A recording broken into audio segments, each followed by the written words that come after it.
Hey everyone, per your requests, I'm starting Sword of Coming, chapters 391 through 400 of the previous episode. Qian Ping'an arrives at the bustling stalactite mountain ferry station, exploring the renowned Sword Reverence Pagoda and its legendary replica swords. During his visit, the spirits of Ning Yao's deceased parents appear in a heartfelt vision, entrusting her future to him after witnessing his genuine devotion. Feeling reassured, Qian prepares for the next leg of his journey to Parasol Leaf Continent. He crosses paths with Lu Tai, a mysterious naturalist cultivator who insists on traveling together despite Qian's reluctance. While Lu Tai extravagantly spends his wealth in planchette writing sex markets, Qian remains cautious and observant. Their peaceful trek is soon interrupted when they are ambushed by a large group of bandits, forcing Qian and Lu Tai to face the incoming threat. If you're able to, please support me on PayPal to help me stay active. Thank you. Now let's get back to the story of Sword of Coming audio series. Chapter 401.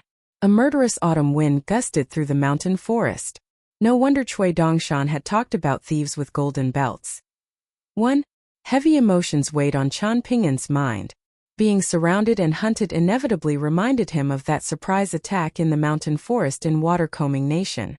The assassins from the case-purchasing pagoda and Grandmaster Lin Gushan from Colorful Garment Nation had teamed up in a malicious manner to attack Qian Ping'an.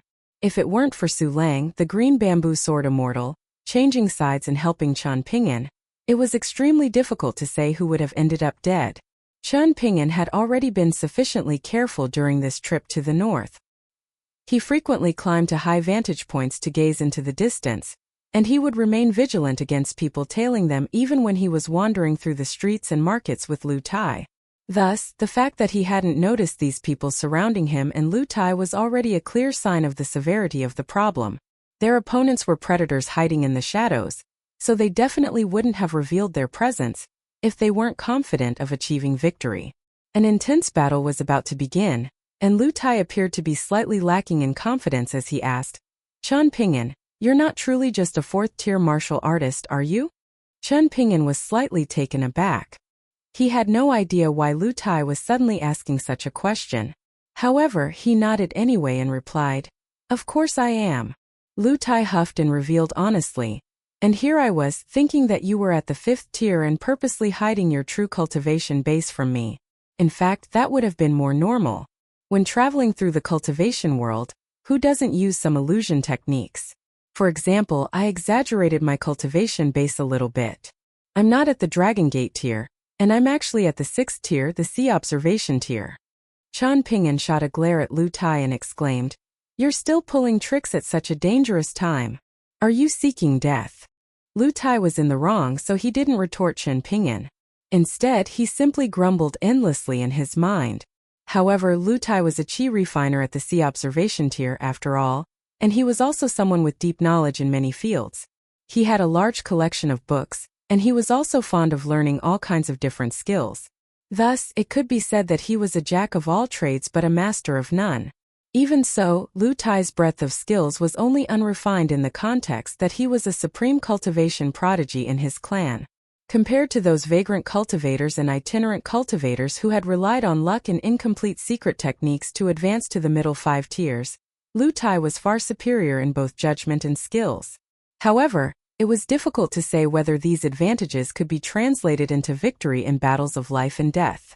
Even if they weren't actual criminals, those itinerant cultivators who were brainless and brash would choose to fight with their lives on the line once they faced a perilous situation or faced some irresistible benefit.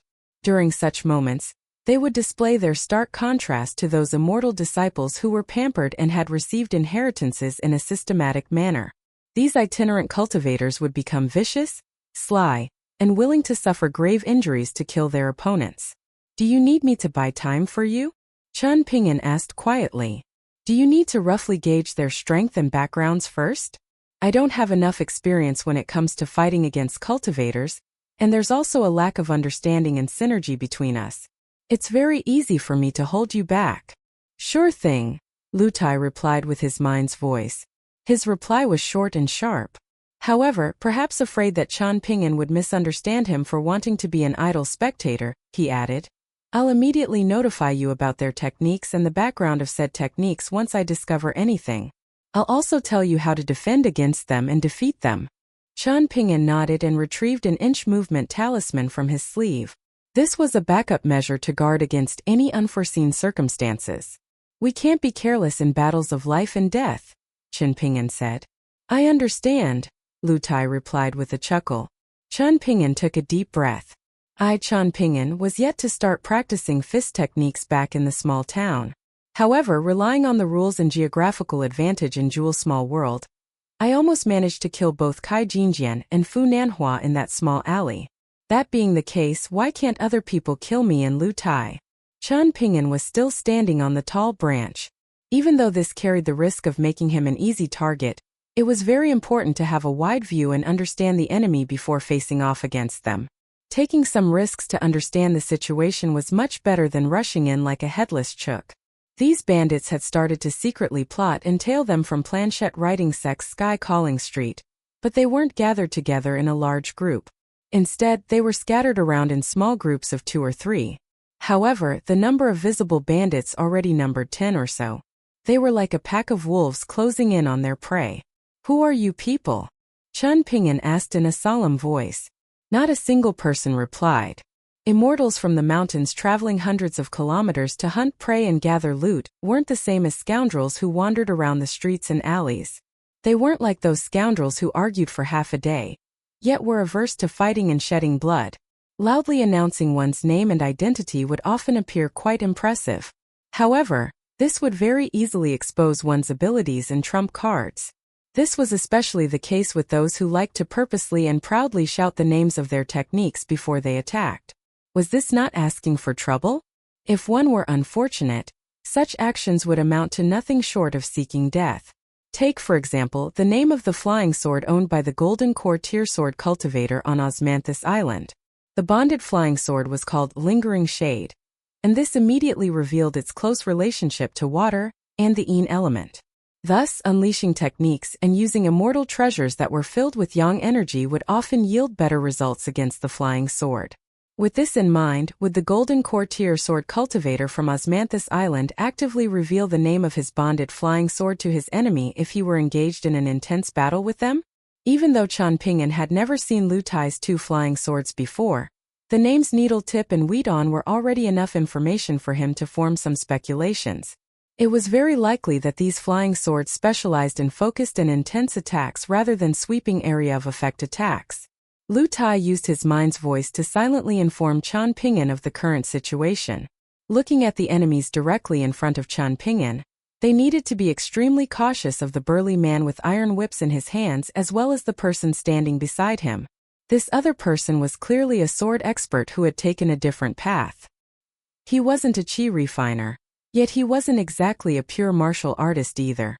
Even though such kinds of people didn't possess bonded flying swords, making them crude cultivators who liked to brandish swords in the cultivation world, they could use their chi to manipulate their swords in a manner that made the swords seem like bonded flying swords to other people. However, this was naturally different from genuine sword kinesis performed by sword cultivators. As for the burly man with the iron whip, he was a cultivator who had tempered his physique according to some heretical methods of the Militarian sect. However, it was difficult to say whether he was a chi refiner or a pure martial artist, although the latter was more likely. The burly man was muscular with bulging veins, measuring almost 9 feet tall and radiating with a domineering aura. There were 2 iron whips in his hands, and he chuckled coldly as he looked at Qian Ping'an through the sparse branches, saying, "Good one, little brat. You're truly a very tricky one. You purposely walked with uneven footsteps when you went to the Cease Walking Pavilion in Planchette Writing Sect, and that almost caused me to misjudge your strength. I thought you were only a 3rd-tier martial artist. After walking hundreds of kilometers from the Hanging Garment Mountain, however, I finally discovered that your footsteps were actually so light and even. Disregarding your cultivation base and simply focusing on your alertness and caution." The burly man raised the iron whip in his left hand before continuing with a vicious smile. "You're worthy of having your head smashed in by a single strike from my iron whip." The burly man was speaking in the official dialect of Parasol Leaf Continent. At this moment, Lu Tai was no longer a feminine man who liked to put on makeup. He was no longer a graceful young master from a noble clan. Rather, he spoke quickly and concisely as he informed Qian Ping'an about the identities and backgrounds of their enemies. The person to the southeast is a Taoist priest who uses talismans. I suspect that the group of bandits most likely didn't manage to recruit a genuine military and cultivator, so they had settled for the next best thing in this Taoist priest. He's going to use talismanic armor as foot soldiers. If the bandits manage to get their hands on 1 or 2 puppets made by Maha's cultivators as well, then the effectiveness of our flying swords would have been greatly reduced. After all, talismanic armor and puppets are both inanimate objects. Talismans are hard to break, while the cores of puppets are difficult to find. However, I'm unsure of whether this Taoist priest possesses any talismans that specifically target sword cultivators and their flying swords. In any case, the possibility isn't big. Generally speaking, only cultivators at the golden core tier and nascent tier can afford to use those few types of precious talismans that especially target sword cultivators. But if we're genuinely that unlucky, then it will be quite hard to say. For example, the Taoist priest might possess those 2 types of high-grade talismans called Sword Scabbard and Mountain Sealing. These talismans especially target elusive flying swords, and the flying swords will essentially be flying into traps. They'll be temporarily sealed for a period of time. The combat power of sword cultivators will plunge to a very low level if they lose their flying swords, even if it's only for a short moment. Because of this, we need to remain extremely cautious of this Taoist priest, seeing as our greatest advantage is our 4 flying swords. Even if we don't summon our flying swords to attack the enemies, we still need to keep a close eye on the subtle movements of the Taoist priest's sleeves. The person to the southwest is a qi refiner who practices wood element cultivation techniques. It was most likely he who concealed their presence this entire time. He's most likely raising some flower demons and wood ghosts. When you engage with them in a moment, remember to be wary of the plants, trees, vines, and so on. It's exactly because they're unremarkable that they're even more tricky and difficult to deal with than sword cultivators and their flying swords. Qian Ping'an silently committed all of this information to memory. While doing so, he kept his eyes fixed on the burly man as well as the sword expert beside him. He also watched the Taoist priest from the talismanic branch out of the corner of his eye. He chuckled coldly and said, "Since my friend and I dared to spend so much money in front of other people in Planchette Writing Sex Sky Calling Street, we naturally weren't afraid of causing others to become jealous and depraved."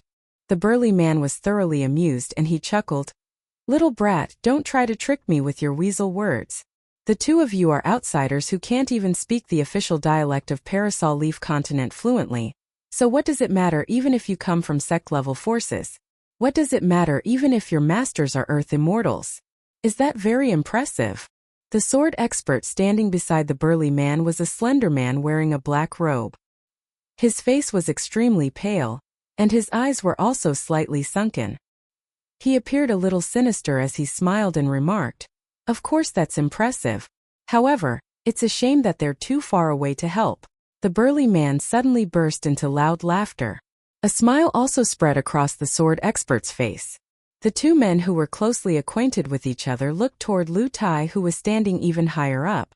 "While following the 2 of you, I've been forced to endure your intimate and romantic interactions this entire time," the middle-aged sword expert said. "You have to take responsibility for the flames of sin and lust in my body. If you're tactful enough, you might even be able to walk away from this alive." Lu Tai paid no heed to this person's provocation. He remained calm and unfazed as he continued to explain the situation to Qian Ping'an. "There's a naturalist formation cultivator setting up formations directly behind us. Not far from him, there's also a young boy and a young girl who are most likely his prized disciples. In reality, this formation cultivator is the most troublesome person. Qian Ping'an, I'll kill this person first if I get the opportunity. The only reason why they're staying put right now is because they're waiting for the formation cultivator to finish his half-assed mountain-moving formation. Don't worry, I'll find an opportunity to deal with them. I definitely won't let him and his disciples succeed. However, before I do anything, you definitely need to draw their attention first. Even distracting them ever so slightly will be enough." Qian Ping'an nodded imperceptibly. Lu Tai continued to analyze their opponents. There's also a demonic cultivator near the formation cultivator's 2 disciples. He's neither like a human nor like a ghost. and his entire body is radiating with a strong yin energy. This type of chi refiner spends much of their time wandering around unmarked burial grounds and tombs. They can trap lone souls and wandering ghosts inside their spirit tools, and transform them into subordinates that they can control. In fact, they'll raise malicious ghosts using a similar method to raising poisonous insects. There are another 2 people standing to the left and right even further behind us. However, their task is to watch over the situation and prevent the 2 of us from escaping. Judging from this setup, the main force of our enemies is to the south. That is, in front of us. Seeing Lu Tai remain unfazed, flames of frustration further joined the flames of sin and lust in the middle-aged sword expert's body. There was a disturbing smile on his face as he asked, "Have the 2 of you become one yet?" Chen Ping'an was completely clueless about what the sword expert was trying to say. He simply pretended that the sword expert was using some jargon common among cultivators from the mountains. Or perhaps he was saying some strange things that didn't deserve any attention. However, he detected a rare hint of fury from Lu Tai at this moment. In fact, Lu Tai stopped communicating with Chen Ping'an using his mind's voice. He surprisingly changed his mind and glowered at the middle-aged sword expert, saying with a dark expression, "Chen Ping'an, I was the one who caused this trouble to begin with, so you can focus on traveling north by yourself first. I'll deal with them alone. Can you kill all of them and then leave safely by yourself?" Chen Ping'an asked. "Are you that fond of dying in some desolate place without a burial ground? Will you be happy that no one can find your corpse?" Chen Ping'an snapped. Lu Tai spat before chuckling. "Don't curse me." Chen Ping'an fell silent and remained unmoving in the same spot for a while. Only then did he finally say, "Then speak less nonsense and kill more people." Lu Tai suddenly spoke to Chen Ping'an using his mind's voice again, exclaiming, "Now!" Chen Ping'an didn't hesitate at all. He pinched the inch movement talisman in his sleeve, one that had been drawn according to the authentic death-avoiding book. He then vanished in a flash. The middle-aged sword expert wearing a black robe with large sleeves immediately tensed up, knowing that things were moving in a very unfavorable direction. Fortunately, the burly man had already strode forward and shielded the middle-aged sword expert behind him. Not only that, but he rapidly swung his iron whip at the space in front of him as well, remarking, "Quite interesting." After suddenly materializing in front of the burly man and the middle-aged sword expert, Chen Ping'an surprisingly didn't try to avoid the burly man's aggressive strike. Instead, he charged forward even more resolutely, intent on engaging in close-quarter combat with his opponents. However, he tilted his head slightly and bent his back, using lasting qi, the sword on his back, to forcefully withstand the strike from the iron whip. At the same time, he used the deity drumming technique to smash the burly man's chest. 1 punch landing meant 10 punches or even 100 punches landing. If Chen Ping'an had enough energy, and if he were able to throw punch after punch, then what would it matter even if his opponent were a legendary Zenith Heaven Golden Immortal? Their golden body would still be utterly annihilated. The middle-aged sword expert only faltered for a short moment, and it wasn't long before a burst of azure flew out from his large sleeve. Meanwhile, the burly man spat out a mouthful of blood as he stumbled backward 5 to 6 steps. He brandished one whip in front of him, creating a watertight defense. At the same time, he roared at the top of his lungs, "Protect the formation cultivator." At almost exactly the same instant, Chen Ping'an issued a silent command with his mind, saying, "15th." An emerald green and slender sword ray instantly burst forth from his sword-nurturing gourd.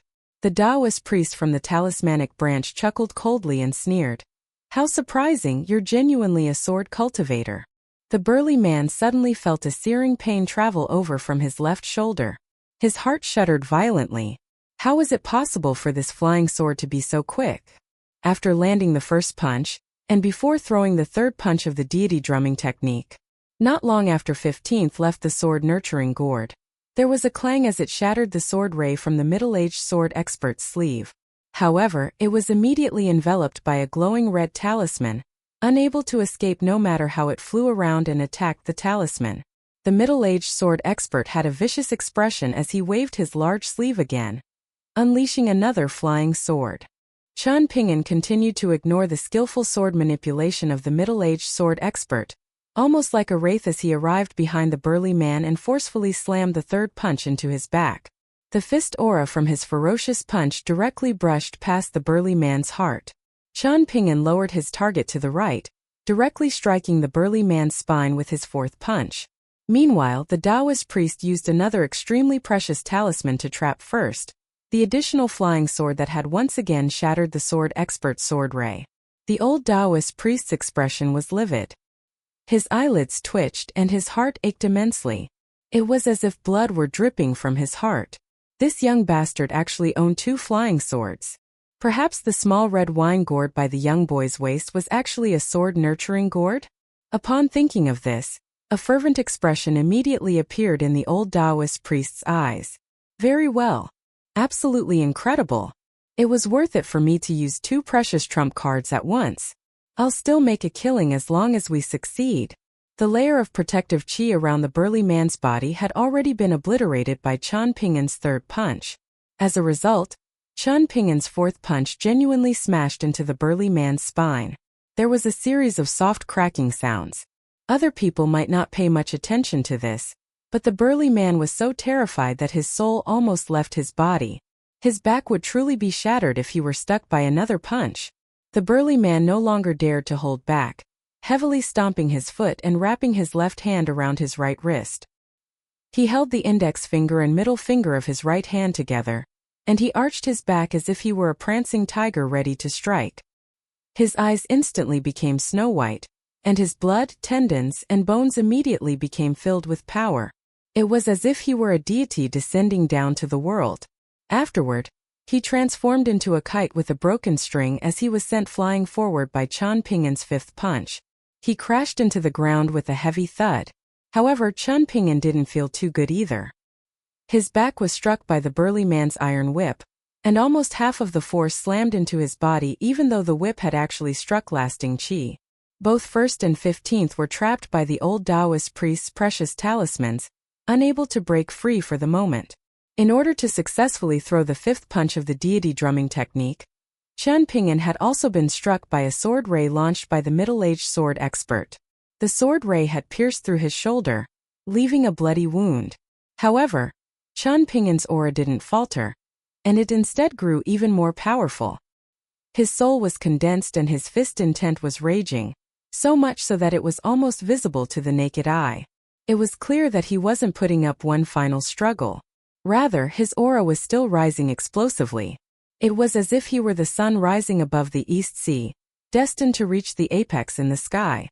The young boy couldn't help but crack a grin. This kind of small wound was nothing to him.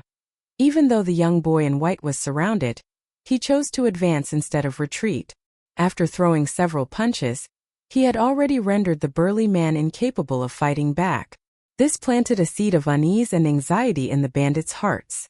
If it weren't for the burly man's warning, the formation cultivator in the north might have been brutally killed in an instant. At the time, the old man had been squatting on the ground and arranging a mountain-moving formation for everyone. He had been planting several small earthen yellow flags in the ground. Even though he hadn't detected any danger, he had still chosen to smack his own chest without any hesitation, shattering the hidden and extremely precious substitute talisman in his clothes and instantly switching positions with one of his young disciples. In the blink of an eye, a flying sword seemingly tangible, yet intangible had rushed down from the sky like a needle stabbing into water. Its speed was immense, and it had left the air rippling in its wake. A baffled young boy had been brutally cleaved apart, splitting into 2 from his head to his waist. The 2 halves of his corpse had then crumpled to the ground, sending organs and intestines spilling everywhere. This was a harrowing and ghastly sight. The flying sword that was much larger than the swords of ordinary sword cultivators had then disappeared into the ground in a flash. However, it didn't damage the ground at all. It was undoubtedly the bonded flying sword of a sword cultivator.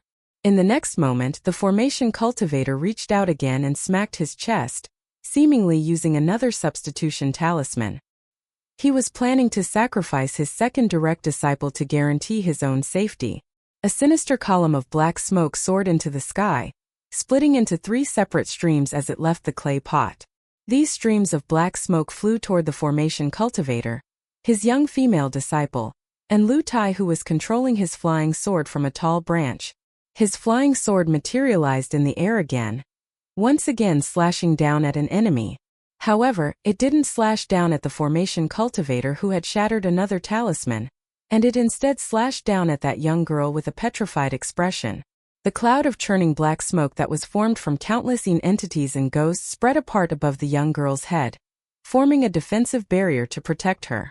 However, the gigantic flying sword was far too powerful, and it easily sliced through the cloud of black smoke like a hot knife through butter.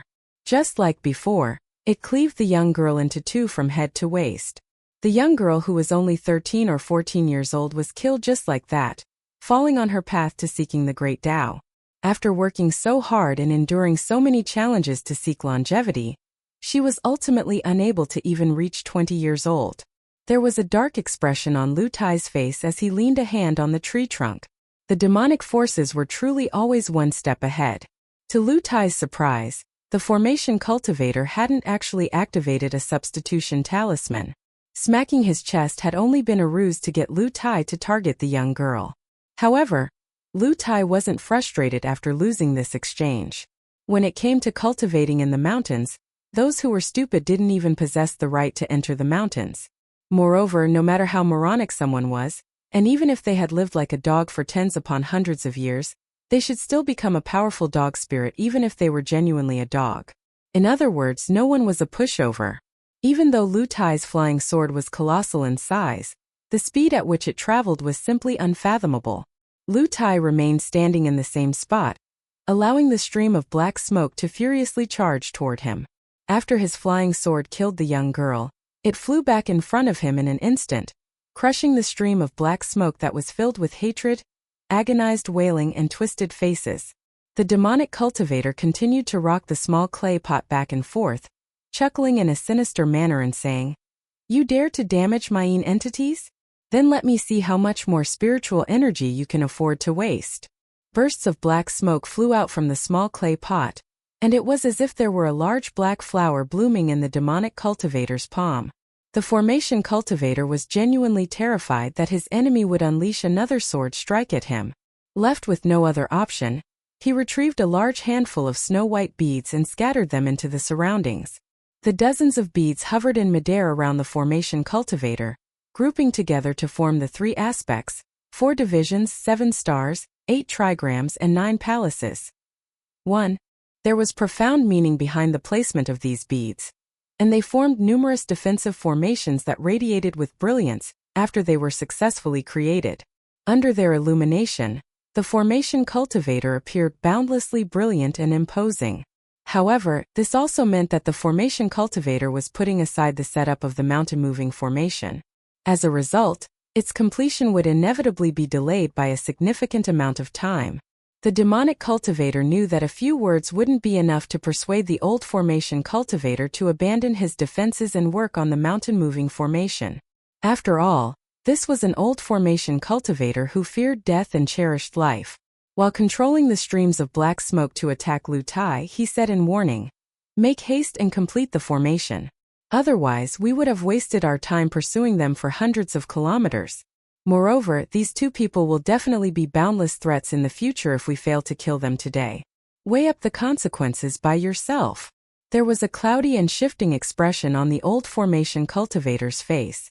After a while, he reached a decision and resolutely removed half of the defensive formations, retrieving dozens of the beads. This allowed him to speed up the process of setting up the mountain-moving formation. In the battlefield to the south, the burly man crashed to the ground and continued to vomit blood. It was as if he were about to vomit his heart and lungs out as well. The ground was dyed bright red, and he appeared as pitiful as could be. He was a genuine 5th-tier immortal, one who had gained his cultivation base and experience through month after month of hard work. He was an extremely difficult opponent. However, the burly man hadn't come across any sagacious teacher or received any guidance during his martial arts journey, so his path forward had been extremely difficult and filled with obstacles. As a result, his foundation in the 3rd tier of martial arts was full of gaps and shortcomings. With this in mind, he had definitely pulled out all stops to advance from the 4th tier to the 5th tier. If nothing incredible happened, it would definitely be impossible for him to advance to the 6th tier. However, Someone like him naturally wouldn't allow his aspirations to be choked to death by a roadblock. Thus, the burly man had turned to heretical methods of cultivation. His deity summoning technique had come from half a damaged scroll, one which he had naturally obtained from hunting prey in the wild. Because of this, he only knew how to summon deities but not how to send them away. This was the principle captured by the saying, "Inviting a deity is easy, but farewelling a deity is hard." The burly man had to pay a huge price each time he summoned a deity to possess his body.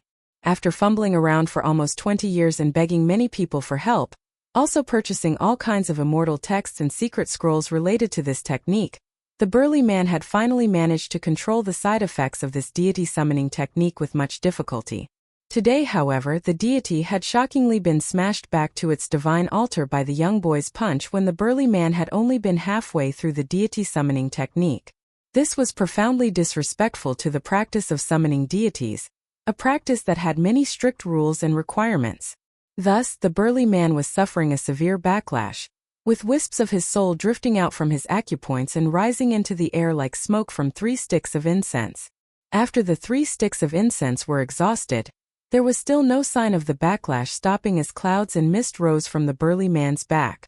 One had to realize that these wisps of cloud and mist were the manifestation of a 5th-tier martial artist's chi. They were the fundamental vital energy of a pure martial artist. "Save me!" the burly man exclaimed in a hoarse and unclear voice. The brows of the chi refiner, who was skilled in wood element techniques, knitted into a deep frown, and he had no option but to retract the technique that he was using against the young boy in white. He walked over to the burly man and squatted down, with his fingers forming seals and his face becoming bright red. As he completed more and more seals, specks of dark light rose from the ground and circled around his fingers. The chi refiner then forcefully pushed these specks of dark light into the burly man's back. The collapsed body of the burly man jolted, and a shade of healthy red immediately returned to his face. The crisp sound of cracking traveled over from all of his main joints, making him seem like a withered tree that was welcoming a new spring.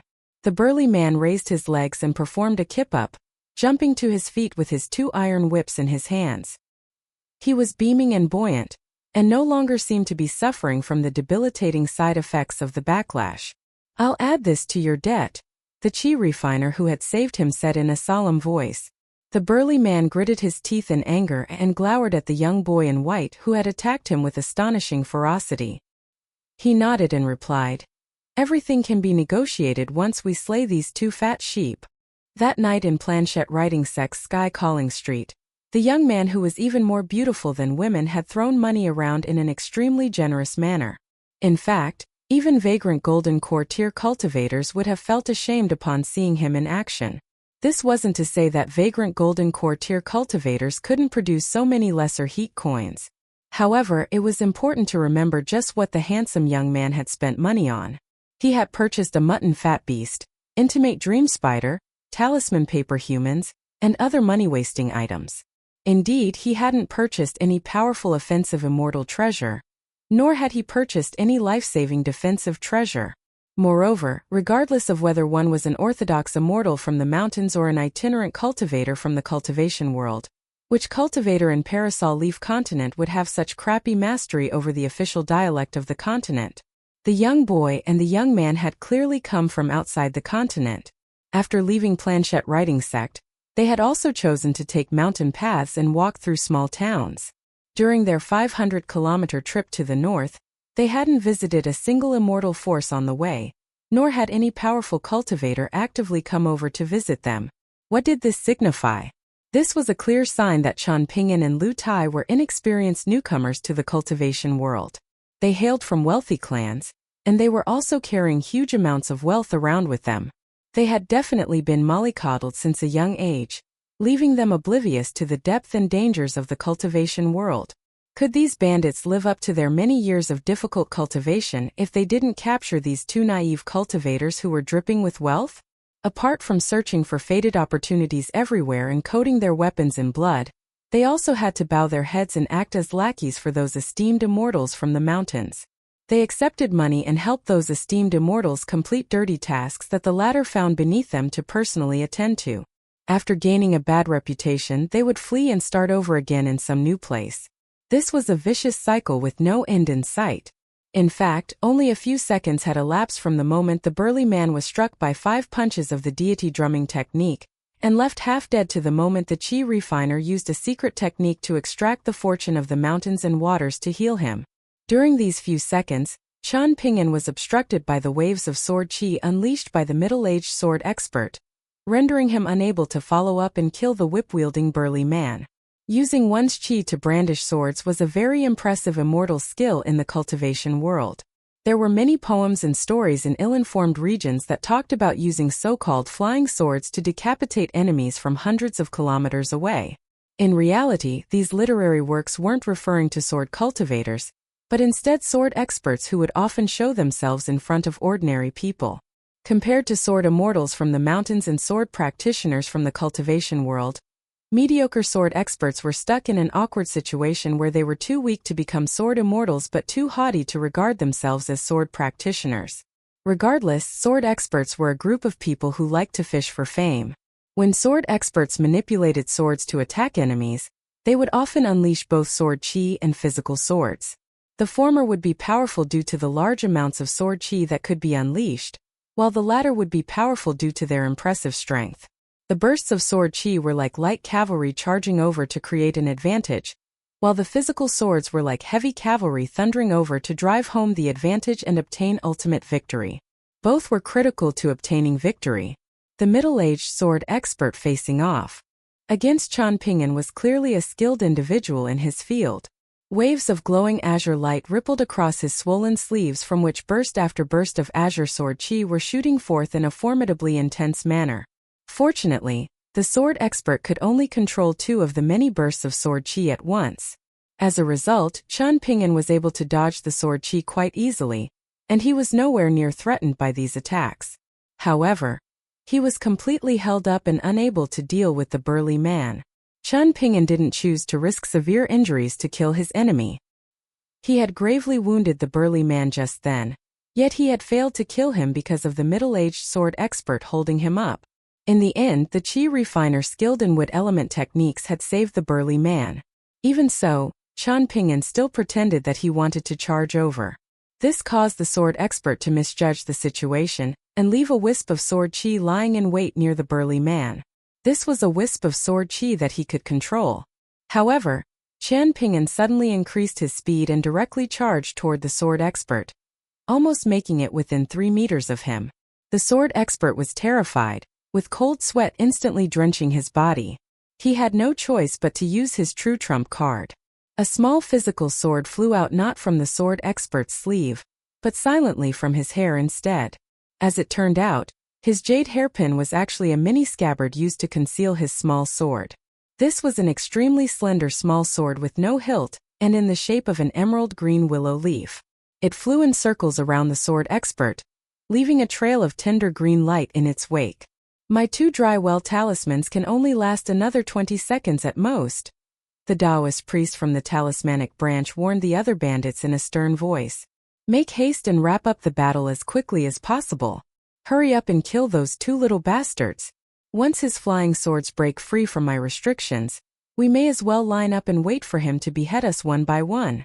The old Taoist priest looked haggard, and his dry and bony fingers continued to move slowly as he spoke. He was most likely controlling the 2 talismans that were trapping 1st and 15th. His voice quivered as he continued. Wasn't this little brat described as a martial artist sword practitioner in the secret report that you people provided me? But what about now? Not only is he a sword cultivator, but he even possesses 2 flying swords. 2. If it weren't for me having some treasures and owning these 2 precious talismans that I had initially wanted to pass down as family heirlooms, all of us would have been screwed this time. We agreed on how to share the spoils before, but that doesn't count anymore. There was a dark expression on the burly man's face as he strode toward Qian Pingyan.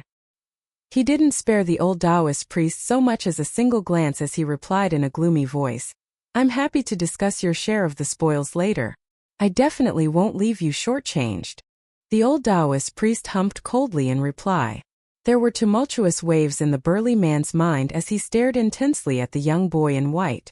Since when did sword cultivators also possess such powerful physiques? And that handsome young master standing on top of the tree is also a fucking sword cultivator who possesses a bonded flying sword. No wonder the two of them dare to carelessly venture across foreign lands. Two sword cultivators who possess 3 flying swords. As long as they don't provoke those powerful immortal clans, how many vagrant cultivators will dare to challenge them even if they swagger from Jade Tablet sect all the way to Parasol Leaf sect? The group of bandits consisted of all kinds of people who definitely wouldn't have gathered together during normal times. However, the lure of riches had now brought them together. Even though none of them possess very high cultivation bases, they were each skillful in their own niche, and they had also been provided with information and strategies by some powerful figures hiding behind the scenes. Thus, the group of bandits could even attempt to kill a golden core tier cultivator, as long as their target didn't detect their presence beforehand. This could potentially net them immeasurable wealth. For example, the group of bandits was intent on obtaining that young mutton fat beast. They definitely had to obtain it. In reality, they had already overestimated the young boy and the handsome young man in their plans. However, they quickly found out that they had still underestimated their targets. He was going to summon a deity again. The branches of the ancient trees viciously swung toward Qian Ping'an like long whips.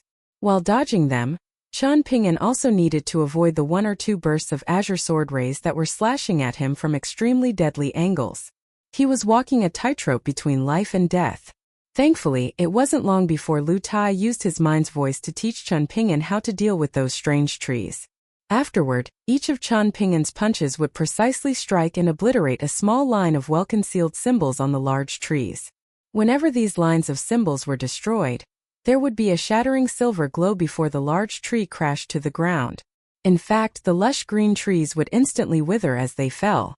Lu Tai also warned Qian Ping'an that the so-called 20 seconds claimed by the old Taoist priest from the talismanic branch was potentially a lie. It was extremely likely that he could trap Qian Ping'an's 2 flying swords for another 30 seconds or even longer. Qian Ping'an remained expressionless after hearing this, most likely unable to divide his attention to respond. After knocking down all of the strange trees, he found that the burly man had already succeeded in summoning a deity. Having already abandoned his 2 iron whips, the eyes of the burly man were snow-white and completely lacking any human emotion. It was as if he were a deity coldly peering down at the world. However, Lu Tai was slightly astonished.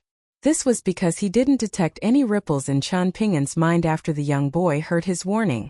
It was clear that Qian Ping'an was already well aware of the old Taoist priest's plans, or else he couldn't have been so composed. Qian Ping'an was still very young, yet he was already an experienced veteran in the cultivation world. Lu Tai leaned his hand against the tree trunk. Compared to Qian Ping'an's intense and chaotic battle with the group of bandits, it was truly very boring at the top of the tree.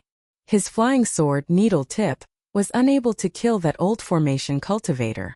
However, the ghostly black smoke flowing from the small clay pot was also unable to threaten him. Lu Tai casually retrieved a 5-colored rope and tied it around his arm. Even though it was far inferior to the colorful ribbon that he tied around his waist when he dressed as a woman, this 5-colored rope was still a very impressive immortal treasure in the eyes of ordinary qi refiners. Of the 5 colors on the rope represented a different ability. There was the life-sustaining core that could improve his ability to absorb spiritual energy, the weapon-warding fabric that could increase his resistance to attacks from weapons, naturally not all weapons, else this would be a pseudo-celestial tool rather than an immortal treasure, the evil-warding rope that had a sentient miniature snake proudly raising its head and able to blow away sinister and murderous auras, the sword-spitting thread that could independently fly forth and act like a flying sword controlled by a sword expert, and finally the thin and small demon-binding chain.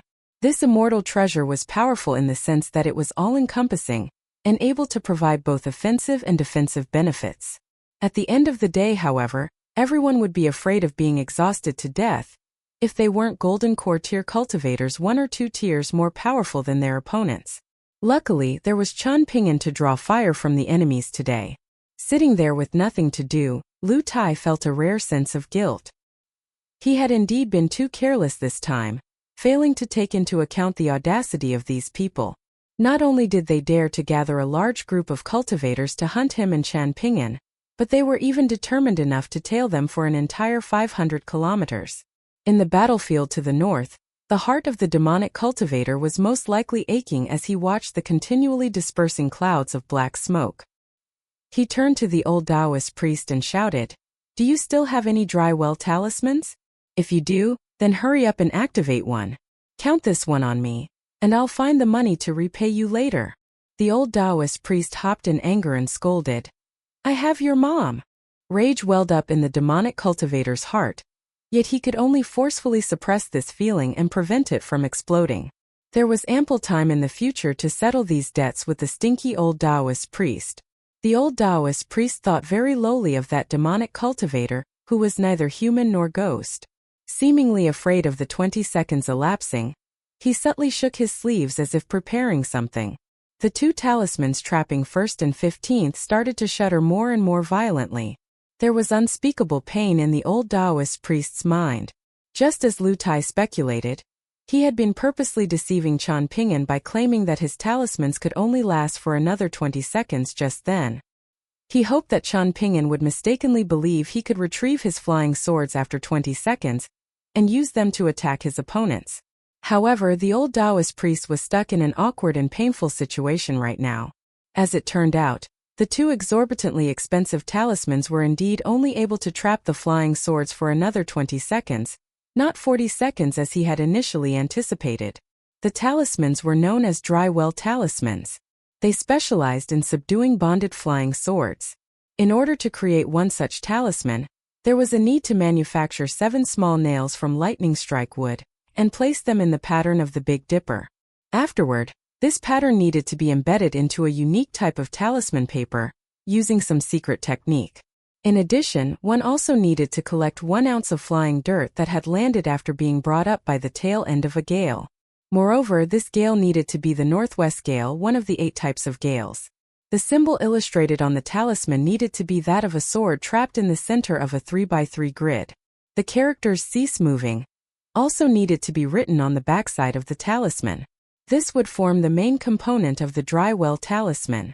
Apart from this, however, there were still other branch components that required many steps to complete. The dry well talisman was a high-grade secret talisman from a heretical talismanic branch in Parasol Leaf Continent. Even though it was inferior to the so-called sword scabbard talisman and mountain ceiling talisman that Lu Tai had mentioned before, it was still very powerful and not to be underestimated. Indeed, this was a type of life-saving talisman that middle 5-tier cultivators used against powerful sword cultivators. As such, they were worth a huge sum of money. Creating a dry well talisman that required many types of different materials was extremely time-consuming, and even more money-consuming. If this talisman were summoned within 30 meters of a flying sword, it could trap the flying sword as if caging a person and completely restrict it from moving. The grade of the talisman determined how long it could trap a flying sword. If the person who had summoned the talisman desired to undo the restriction, they simply needed to reverse their command, flick their sleeve and blow some air. Upon doing this, the flying sword trapped in the center of the 9 grids would regain freedom and be able to fly away. Some people sharpened their swords for 10 years, and the old Taoist priest had similarly refined his talisman for 10 years. Thus, its value and preciousness to him couldn't be understated. The fights on both battlefields were in full swing. Deep in the mountain forest, there were 2 people observing the fights from a distance. They were watching the fire from the opposite shore. One person was none other than the cultivator who had wanted to purchase the mutton fat beast, and had engaged in a bidding war with Lu Tai. He was short in stature, and his appearance was also quite unremarkable. Right now there was a hint of smugness on his face. The other person was a sword practitioner wearing a red robe with a sword hanging by his waist. He was tall and slender, and he radiated with an elegant and dignified aura. His hand rested on the hilt of his sword, as he observed the battles in the distance, and he smiled faintly and commented, "Everyone thought you were making a mountain out of a molehill before. Even I was no exception. However, the current situation proves that your caution was completely justified. It's thanks to your prudence that I'm spared so much trouble." The man in red was a sword practitioner at the peak stage of the 6th tier of martial arts. Disregarding the cultivators from the mountains, He could already be regarded as a sword grandmaster in the cultivation world of Parasol Leaf Continent. His face was still smooth and jade-like even though he was already over 70 years old. For the past few decades, he had carried his sword and traveled across a dozen or so nations, rarely coming across anyone powerful enough to challenge him. Moreover, the sword by his waist was a peerlessly sharp immortal treasure. Because of this, the martial artist sword practitioner dared to claim that he could wound his opponents with a single sword strike, as long as they were under the level of Golden Core Tier Earth Immortals. Not only that, but he could kill his opponents with a single sword strike as long as they were under the Dragon Gate tier. Few cultivators from the mountains or the cultivation world questioned this claim. His might was recognized far and wide, and his graceful bearing was also known to be unparalleled. Many young women adored this sword practitioner from the cultivation world, who wasn't seeking to obtain longevity. In fact, there were even unsubstantiated rumors about him having relationships with the Empress of Cloud Foothill Nation's Zhao clan. As for the gallant women and celestial maidens from renowned forces in the cultivation world, countless of them revered and respected this powerful sword practitioner in red robes. The short and unremarkable cultivator smiled and said, "It's a habit of mine to be so cautious. I suffered far too many losses and experienced far too many painful experiences during my youth, so I always keep in mind one thing. People from the cultivation world like us need to use our full strength when we're targeting immortals from strong clans or forces, regardless of how powerful or weak they are. We need to kill them with a single strike. Otherwise, we can only achieve a Pyrrhic victory if we're lucky enough to win. We won't make a big profit." The sword practitioner in red smiled and replied, "Ma Wanfa, we already agreed that I would only watch over the situation for you and prevent any accidents from occurring. That sword owned by the young boy in white already belongs to me. Now that an unforeseen circumstance has appeared, it seems like I genuinely need to go over to kill the enemies. Since that's the case." Ma Wanfa nodded and said, "I can't give you the sword nurturing gourd, but it's not like you're a sword cultivator anyway. However, there's at least one pocket treasure between those two young cultivators, and I'll naturally need to retrieve its contents to share with everyone. However, I can give you the pocket treasure. What do you say?" "Absolutely brilliant," the sword practitioner in red replied with a smile. Ma Wanfa hesitated for a moment before adding, "Even though the outcome is already set in stone, we still need to be cautious when fighting against our enemies. The young boy in white is most likely out of tricks already. However, that feminine-looking young man might still be able to put up a fight. Maybe you should deal with him first? That way, the young boy won't be able to make a ripple either." The sword practitioner in red shook his head and replied, "That young man on the tree has a defensive immortal treasure on his arm as well as a flying sword flying around in a hidden manner, so it's very difficult for me to launch a sneak attack on him and kill him in a single strike. On the other hand, I can kill that young boy in white in a single strike. At that time, the young man who's even more delicate than women will definitely become flustered upon realizing that his companion is dead. When that moment comes, it matters little whether I go over to kill him, or you personally join the battle and kill him." Ma Wanfa thought about this for a moment before nodding and replying, "That sounds like a good plan." He then chuckled. "The two dry well talismans summoned by the old Taoist priest are almost about to fail, so when are you going to act?" The sword practitioner in red had already disappeared into the distance, yet his voice still lingered in his original position. The twigs where he had stood before didn't move a single bit. This was a reflection of the agile nature and profound martial arts skills of this grandmaster from the cultivation world. On the battlefield to the south, Qian Ping'an was still engaged in a battle of attrition with the burly man who had successfully summoned a deity. The burly man now had the help of two others, so it appeared as if the chaotic battle was going to continue for a very long time. A ray of red shot down from the sky as quickly as lightning, instantly tearing apart the battlefield and filling heaven and earth with murderous sword chi. A sword left its scabbard and pierced at the heart of the young boy in white. The sword unsurprisingly struck its target. The corners of the sword practitioner's lips curled up into a slight smile. This was interesting yet uninteresting as always. He had slain another so-called cultivation prodigy. In the next moment, however, the sword practitioner in red was just about to shoot back in retreat. Not only that, but he was even planning to abandon his sword, a precious immortal treasure. This was because staying alive was the most important. Everyone on the battlefield had their eyes bulging and their mouths agape with shock. The Grandmaster Sword Practitioner had been far too imposing when charging over just then, so everyone had stopped their movements lest they accidentally interfere and ruin the Sword Practitioner's plans. They didn't want the Sword Practitioner to casually turn around and stab them to death after killing the young boy in white with a single slash. They didn't want to become collateral damage, as the Sword Practitioner would surely put it. Moreover, one less person would mean extra spoils for everyone else, so which of the surviving bandits wouldn't be happy about this? However, what happened next was an unforgettable memory that would be seared into their minds forever. After the young boy in white was stabbed in the heart by the Sword Practitioner in red, dazzling ripples spread from the point where the sword had struck, causing the snow-white robe to reveal its true appearance. It was a golden robe. It was as if there were countless flood dragons, hidden among the golden sea of clouds drifting across the robe. Qian Ping'an didn't purposely suppress the might of this Dao robe, an immortal relic of a foreign immortal anymore. He no longer revealed weaknesses and gaps in his defense on purpose. He didn't seek to become wounded to make himself appear bloody. Thus, the Sword Practitioner's attack was completely unable to pierce through the golden robe. Lu Tai hadn't said anything. However, Qian Ping'an had been waiting for this moment the entire time. He had been waiting for the mighty figures in the background to step forward and launch the decisive blow. Qian Ping'an wouldn't lose anything if they didn't step forward. However, he would reap huge rewards if they decided to step forward.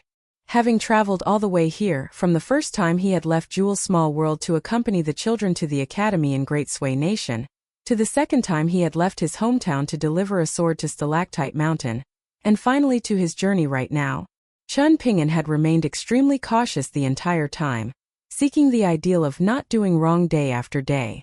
And now, Qian Ping'an's caution was finally bringing him rewards.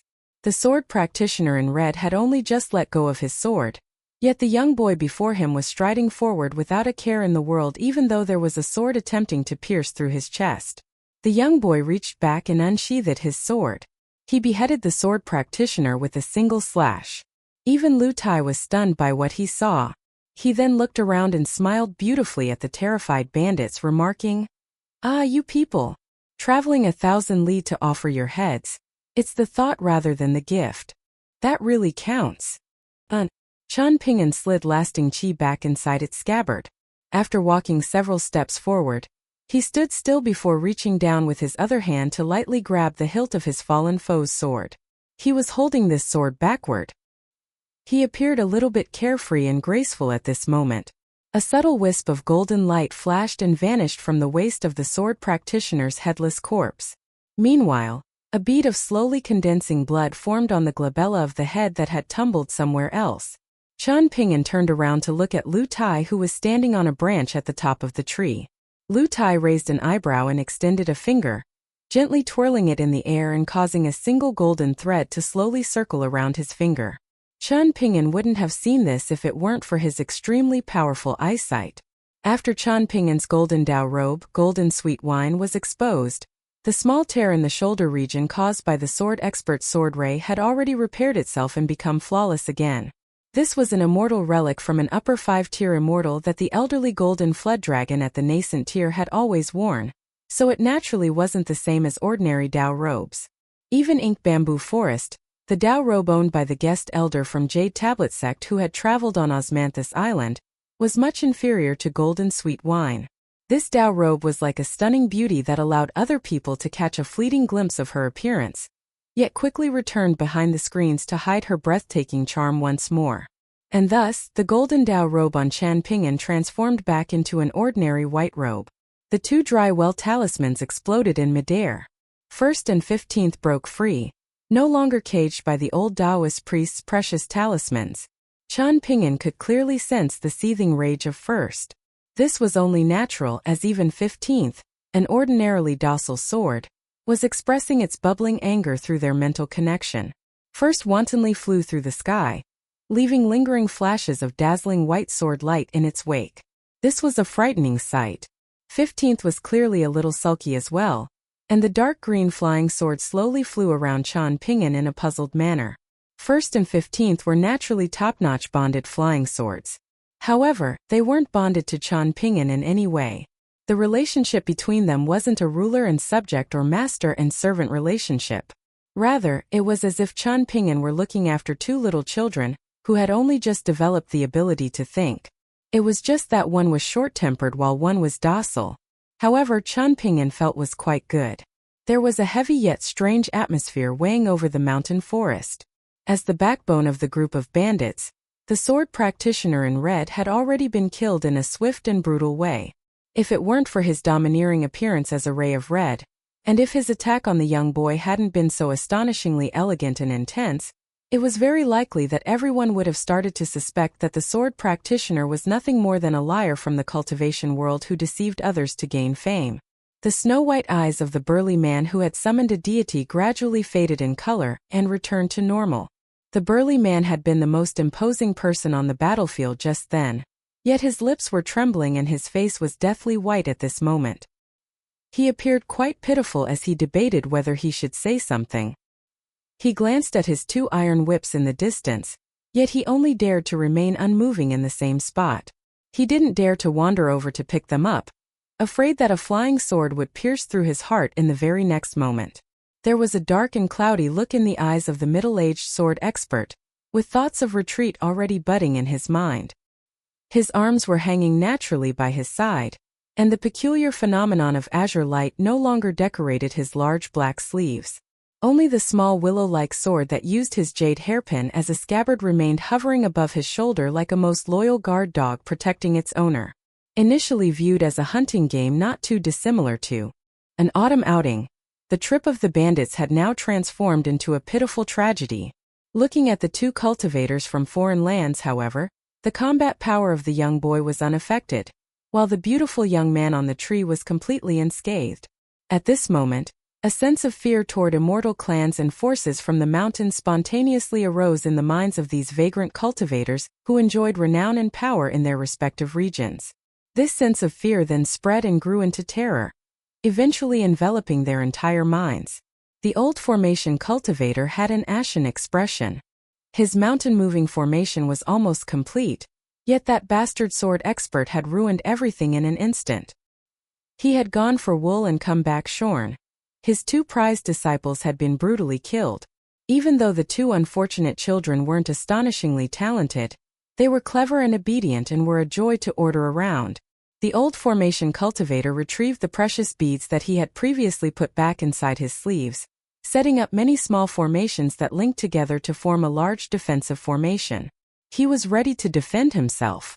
The chi refiner who practiced wood element techniques remained silent the entire time. He belonged to a category of chi refiners who were skilled in both offense and defense, so apart from being able to move mountains and trees, raise flower demons and insects, and manipulate plant and wood spirits like soldiers on the battlefield, he was also adept at treating wounds and providing antidotes to poison. This type of cultivator was often unable to determine the outcome of a battle with their combat power, yet they were still greatly welcomed by everyone else.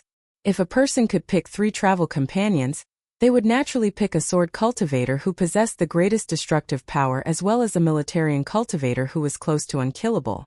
In terms of the last slot, they would either pick an agrarian pharmacist, a Taoist priest from the alchemical branch, or a chi refiner who practiced wood element techniques. It could be said that this was the optimal group for cultivators traveling around the world. Standing in the mountain forest, no one was willing to speak first. Each person had their own hidden intentions. Chen Ping'an looked down at the sword of the deceased sword practitioner that he was currently holding backward. The blade of the sword was like a clear autumn pond, with its surface rippling after catching the scattered rays of sunshine that were peeking through the foliage. This was definitely a good sword. However, Chen Ping'an was unsure of how much it was worth. The demonic cultivator was the only person who dared to make a move at this moment. His movements were sneaky, and he shifted a hand behind his back to retrieve a silver-white porcelain bottle. The bottle was a foot tall, with its opening small and its body large. Twisted faces continued to swim across the surface of the bottle, making it appear like a cruel prison that jailed people's souls. The demonic cultivator silently recited a mantra, and was just about to use the spirit tool in his hand to collect the deceased sword practitioner's soul. This was a 1 in 1,000 year opportunity, and his strength would rise explosively once he successfully captured the sword practitioner's soul. The soul of a martial arts grandmaster at the peak stage of the 6th tier was extremely powerful, and it could perhaps return to the 6th tier once it was successfully refined into a soldier, properly nurtured, and raised near unmarked burial grounds and ancient battlefields where it could continually absorb murderous aura. In fact, it could potentially be tempered into a 7th tiering entity. At that time, would he still need to bow down to others? No, he wouldn't. In fact, the rulers of those small nations might even need to act according to his whims. Lu Tai immediately saw through the demonic cultivator's little tricks. You dare to steal something under my nose? He fumed. Needle Tip, the bonded flying sword that was actually gigantic in size, stabbed straight down from above the demonic cultivator's head. The demonic cultivator hurriedly turned around and fled. At the same time, he put away his family heirloom, the silver-white porcelain bottle, as he was left with no option but to abandon his act of collecting the sword practitioner's soul. While doing this, he used the entities from his black clay pot to defend against the relentless attacks from that terrifying flying sword. Regardless of how the demonic cultivator leaped and turned, however, Needle Tip still remained hot on his tail the entire time. During this hunting session, if Ma Wanfa had participated in the battle, if the old formation cultivator had successfully completed the mountain-moving formation, if the sword practitioner in red hadn't been brutally killed, and if everyone had united together and worked toward a single goal, then the group of bandits would have been more than powerful enough to even deal with a golden core tier cultivator. If they weren't afraid of death, then they could have perhaps even rivaled 2 golden core tier cultivators. However, there weren't so many ifs in the world. Taking a step back, this was a group of bandits that had come together due to the lure of riches. If they enjoyed an advantage, then everyone would naturally be as ferocious as a tiger. If they fell to a disadvantage, however, then they would become divided and weak. Delight suddenly spread across the face of the burly man who was already at his limits. He looked at the others and announced loudly, "My master said that he'll arrive very soon and will personally deal with those 2 people. Everyone, apart from Do Ziji's sword, deep infatuation, everything else including his belongings and the pocket treasure that was previously promised to him will be taken out to share with everyone."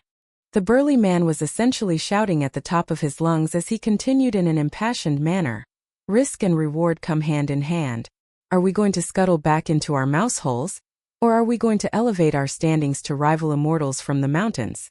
This is the critical moment. There was brimming killing intent on the middle-aged sword expert's ice-cold face, and he concurred in a solemn voice. I agree. These 2 brats deserve to die. With a flick of his wrist, azure glows returned to his billowing sleeves, ready to unleash deadly attacks at any moment. The old formation cultivator smiled and said, "The mountain-moving formation is almost complete and able to join the battle. I just need everyone to buy me a bit more time, at most 7 to 8 minutes. The disheveled demonic cultivator who was being relentlessly pursued by Lu Tai's flying sword also chimed in, shouting, "Count me in as well. However, let me say this first. Apart from redistributing the spoils, I also need to obtain Old Do's soul. Don't fight me for this." The wood element chi refiner nodded in affirmation to the burly man's request, still remaining silent and expressionless. The burly man threw his head back and roared with laughter. He then extended his arms and made a grabbing motion, summoning the 2 iron whips back to his hands. After catching them, he led the charge and strode toward Chan Ping'an. Just then, his master had indeed delivered a secret message to him, saying that he would personally hurry over to kill the 2 wealthy cultivators. At almost the same moment, the middle-aged sword expert waved his large sleeves before turning around and bounding away as nimble and quick as a bird. Meanwhile, the old formation cultivator immediately activated a land-shortening talisman. In fact, he activated more than one, with each one that he activated teleporting him more than 30 meters away. In just a few seconds, he had almost vanished completely, with his figure disappearing into the depths of the forest. Elsewhere, the wood element chi refiner tapped his feet and lunged backward. He clearly crashed into a tree, yet his body instantly vanished without a trace. Only the demonic cultivator was still rushing toward Chan Ping'an. The burly man was utterly stupefied. He cursed in his mind, and he no longer dared to charge forward to seek death. His remaining strength was already insufficient to deal with the young boy in white. The burly man's call to action just then had merely been an excuse to take advantage of the other's strength. Qian Ping'an was also astonished by what he saw. However, he quickly came to a realization that this was only natural. He had learned something new again. Lu Tai took a deep breath before saying to Qian Ping'an, "The main culprit behind all of this ran away just then, so I'm going to leave and pursue him now. You should be able to deal with the situation here. I'll look for you after I'm done." Lu Tai put away his deceptively named flying sword, Needle Tip. Right now, there were images of imminently blooming golden-purple lotus flowers on both his wrists and his ankles. "Bloom," Lu Tai said softly. For lifelike golden-purple lotus flowers instantly reached full bloom. Lu Tai gritted his teeth and leaped high up, reaching midair where he rode on the wind. He leaned forward and squinted as he peered into the distance. His large sleeves swelled and billowed, and his sideburns also fluttered chaotically in the wind. After looking left and right for a while, he eventually locked onto a direction and disappeared in a flash. The demonic cultivator gulped upon seeing this. With one hand holding the clay pot that was filled with souls, he raised his other hand in a Buddhist prayer and said with an obsequious smile, "Young sword immortal, I sincerely apologize for offending you this time. The next time we come across each other, I'll make sure to retreat to avoid further conflict with you. If you want to instruct me to complete some small matters, I'll definitely be more than willing to comply." While saying this, the demonic cultivator continued to observe the expression and gaze of the young boy in white. At the same time, he resolutely shot back in retreat. The demonic cultivator was indeed a decisive person, and he resolutely crushed his black clay pot before fleeing into the distance. Black smoke instantly permeated the surroundings. He was like a gecko sacrificing its tail. A wisp of thin golden light aggressively swam through the rolling black smoke and gloomy mist that was as viscous as ink. However, the golden light was rapidly fading at a rate that was visible to the naked eye. Qian Ping'an still needed some time to comprehensively clear up filthy black smoke. He frowned and sprinted forward before leaping onto the crown of a tall tree. An elusive figure that had transformed into faint gray smoke was rapidly cutting through the mountain forest and fleeing into the distance. First had already flown off by itself and started to give chase. A thought appeared in Qian Ping'an's mind, after which 15th also shot off behind first. Qian Ping'an drifted back down to the ground. Before landing, he flicked his wrist and rotated the sword practitioner Do Ziji's immortal sword in his hand, holding it in a normal position. Qian Ping'an still felt sword was too light, even though it was already much heavier than the locust wood sword. The burly man looked up in the direction where Lu Tai had vanished just then. In the end, he looked down at the iron whips in his hand with a pitiful smile. He knew that he faced certain death today. Resentment, disappointment, fury. All of these emotions surfaced in his mind before gradually fading away again. He had lived a vexating and suffocating life, so he at least had to die a brave and heroic death. The burly man aggressively threw his iron whips to the ground and started to summon a deity for the third time. He stomped his feet heavily and loudly clapped his palms together. His eyes were bloodshot and his face was deathly pale as he laughed heartily and roared, "Do you dare to wait for a moment? Do you dare to have a hearty battle with me?" Qian Ping'an casually launched the sword, Deep Infatuation, from his hand. The sword pierced through the burly man's heart and continued to fly forward. Deep Infatuation eventually sunk into the trunk of a large tree. When the sword successfully ran through the burly man's heart, Qian Ping'an clearly saw a red glow flow through the blade of the sword, disappearing as quickly as it had appeared. The sword was like a starving man who had enjoyed a hearty meal. Qian Ping'an decided that he would find some ferry station or shop in the mountains to sell this sword. The wisp of brilliant golden light was still tirelessly dissolving the black smoke. This was as expected of a high-grade immortal treasure forged from the dragon whiskers of the elderly golden flood dragon. Just 2 dragon whiskers were already so powerful, so just how peerlessly mighty was that fly whisk in the hands of the flood dragon true lord? That old Taoist priest from Stalactite Mountain? Qian Ping'an pushed these thoughts out of his mind before hesitating for a moment and walking over to retrieve the sword, Deep Infatuation. Afterward, he picked up a branch that was as thick as his arm and sharpened it using the sword.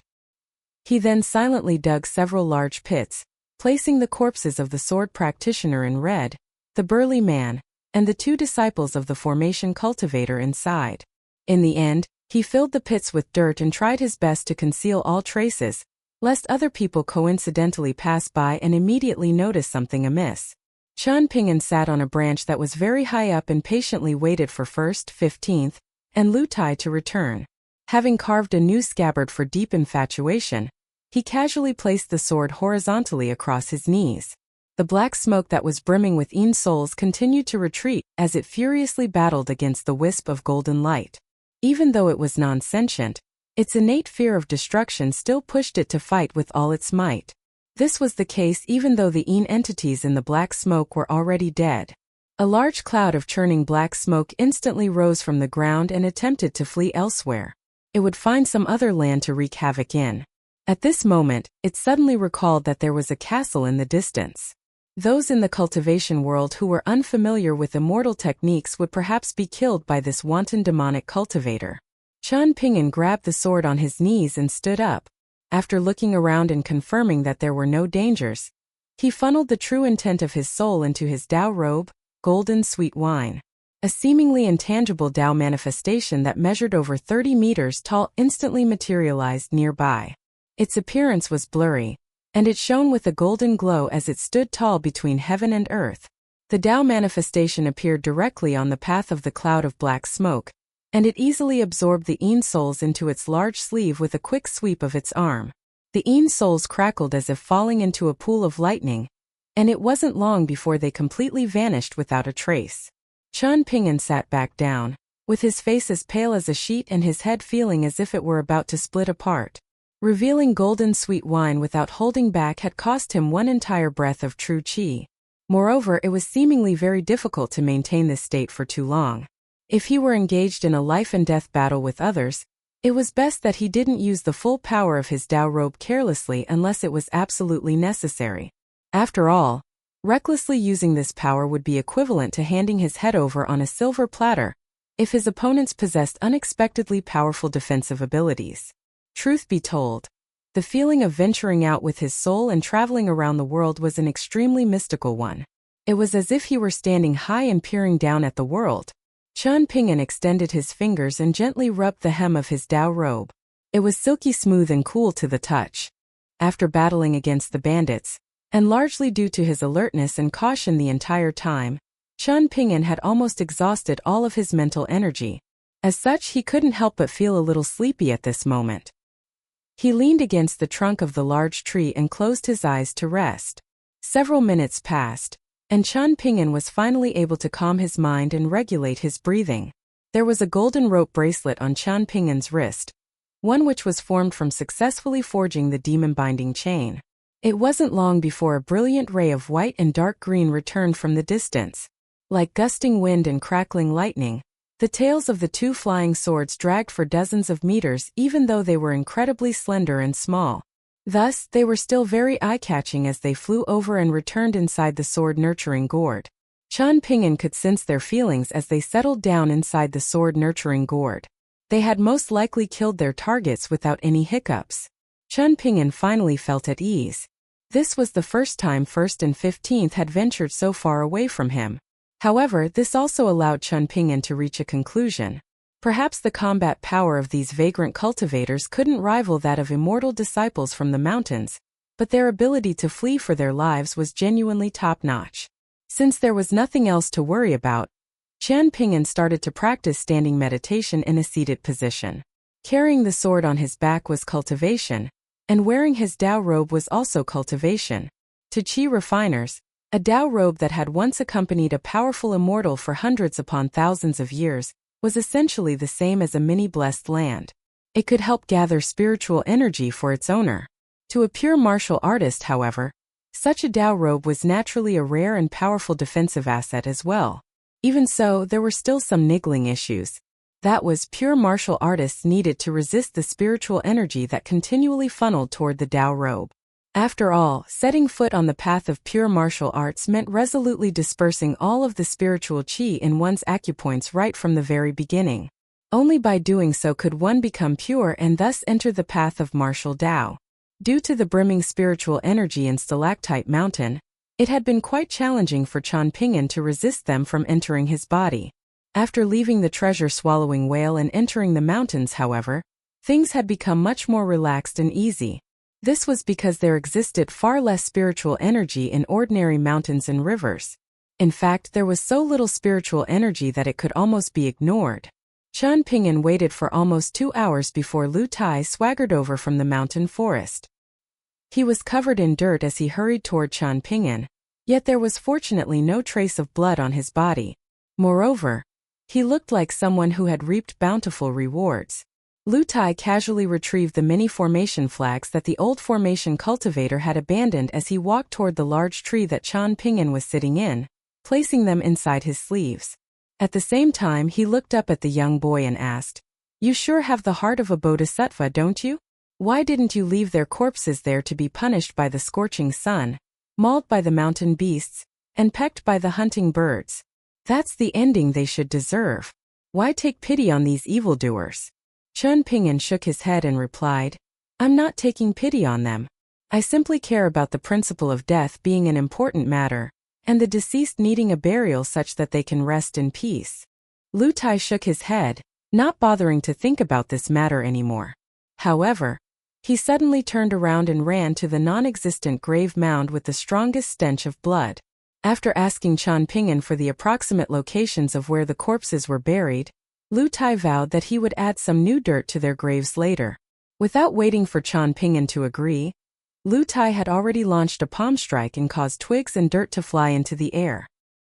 He then giddily ran over and started to rummage over the corpses. In fact, he didn't even spare the corpses of the old formation cultivator's 2 disciples. This was extremely difficult to imagine.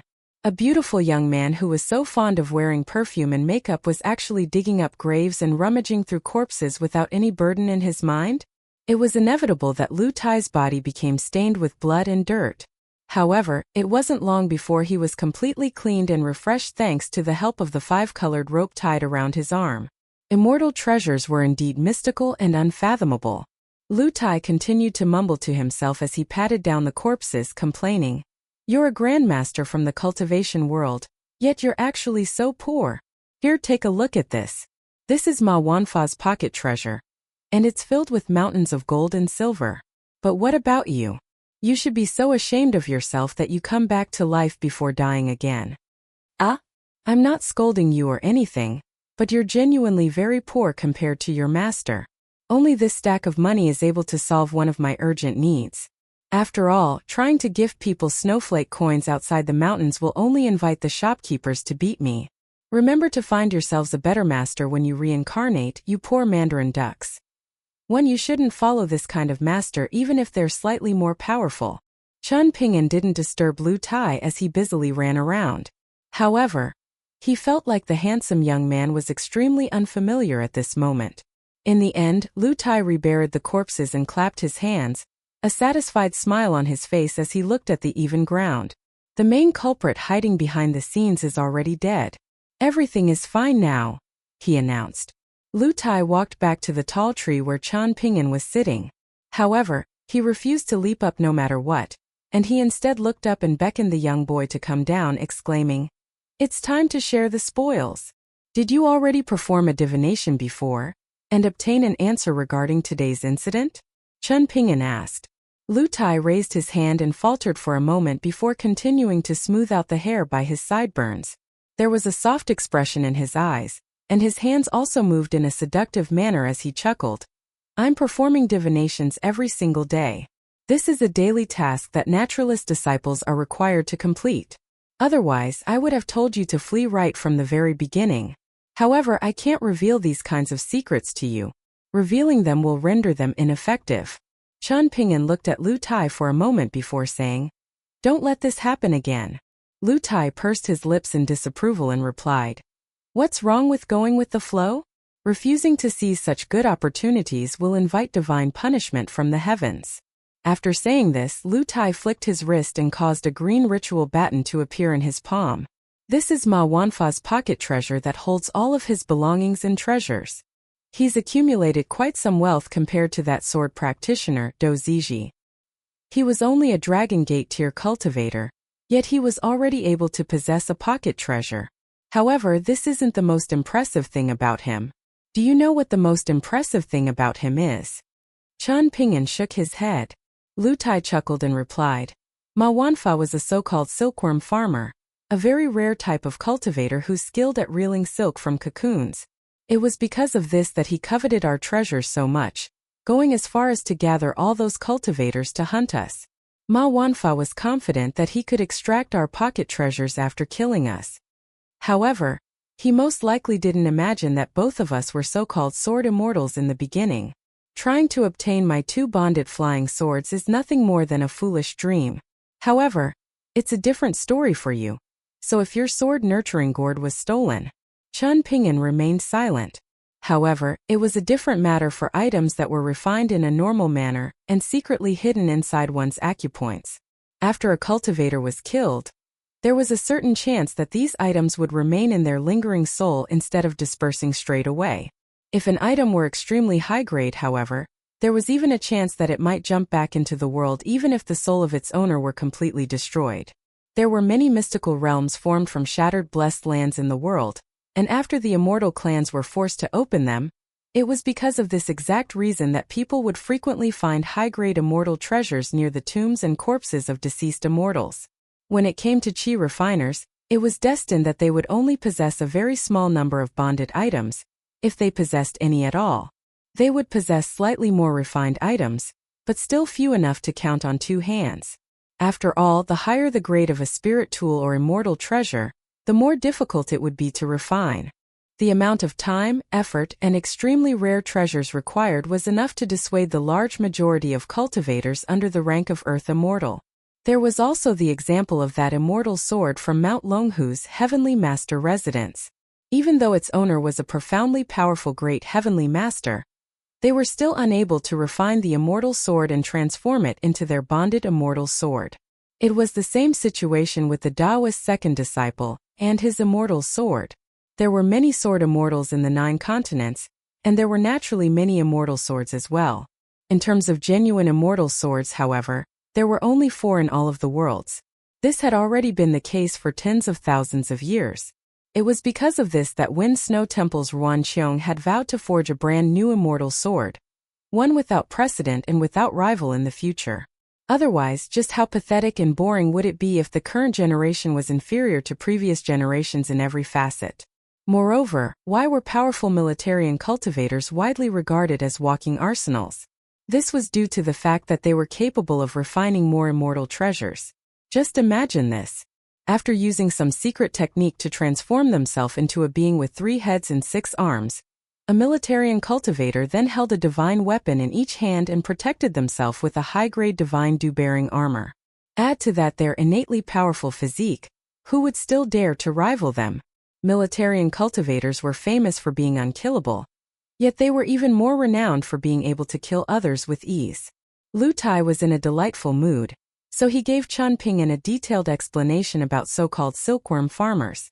Pocket treasures are relatively unique and slightly different from bonded items and refined items. Unlike immortal tools and flying swords, pocket treasures are more similar to small worlds that can't be destroyed immediately. Moreover, it's incredibly difficult to refine pocket treasures into bonded items. As a result, there exists profound knowledge regarding how to extract pocket treasures from the bodies of qi refiners.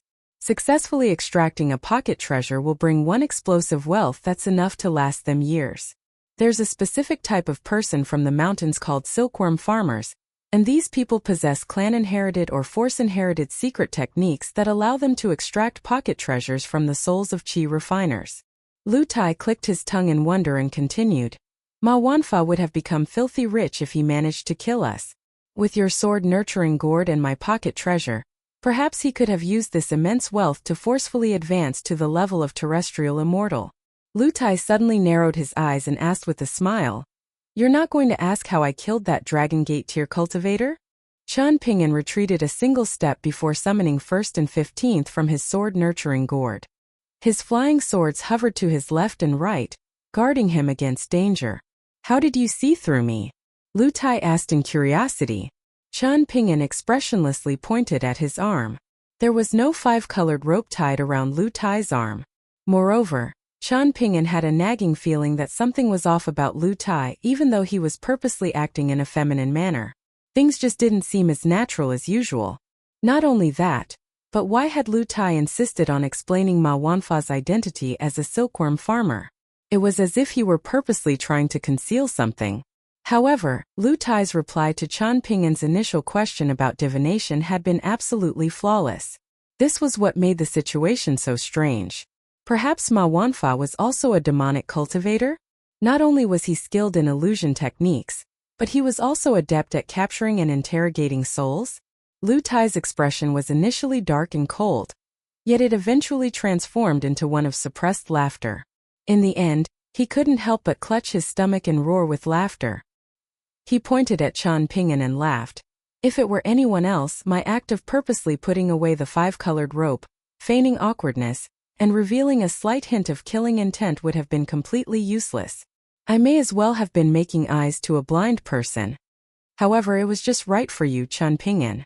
Alright, I know you were wounded by Do Ziji's strike to your heart, so hurry up and spit out the blood stuck in your throat. Otherwise, you'll end up suffering side effects if you keep it there for too long. Seeing that Qian Ping'an was still completely unwilling to believe him, Lu Tai laughed so hard that he was almost on the verge of tears. Needle tip, wheat on, show yourselves, he said softly. A gigantic flying sword materialized in the air, and beside it was a slender and golden yellow flying sword. Qian Ping'an breathed a huge sigh of relief. After confirming Lu Tai's identity, he hurriedly turned around and spit out a mouthful of blood. He then glowered at Lu Tai and roared, "Lu Tai!" Lu Tai snapped his fingers, after which Needle Tip and Wheat On returned to their respective resting grounds in his acupoints. Meanwhile, the folding bamboo fan appeared in Lu Tia's hand again, gently rocking back and forth as he smiled happily and said, "Who told you to spare those small fries?" Qian Ping'an was so angry that he wanted to kick Lu Tai again. However, Lu Tai suddenly bent over and cupped his mouth, with blood seeping out from between his fingers. Pursuing a sly old cultivator at the Dragon Gate tier, who possessed a pocket treasure, wasn't too difficult. However, going so far as to kill them would potentially require one to possess combat power that rivaled Golden Core tier cultivators. As such, Lu Tai had definitely paid a significant price to kill Ma Wanfa. Qian Ping'an pinched a corner of golden sweet wine with 2 fingers before tugging slightly and surprisingly peeling the entire Dao robe from his body. He lightly tossed it toward the trembling Lu Tai and said with a frown, "Try to wear this. I've already removed the restrictions on the robe." Lu Tai caught the golden Dao robe, and he seemingly didn't do anything before golden sweet wine instantly appeared on his body. He plunked to the ground and took a deep breath. After crossing his legs, he raised a finger and vigorously wiped the blood from his lips, cursing as he did so. Even in such a state, Lu Tai still didn't appear crude in any way.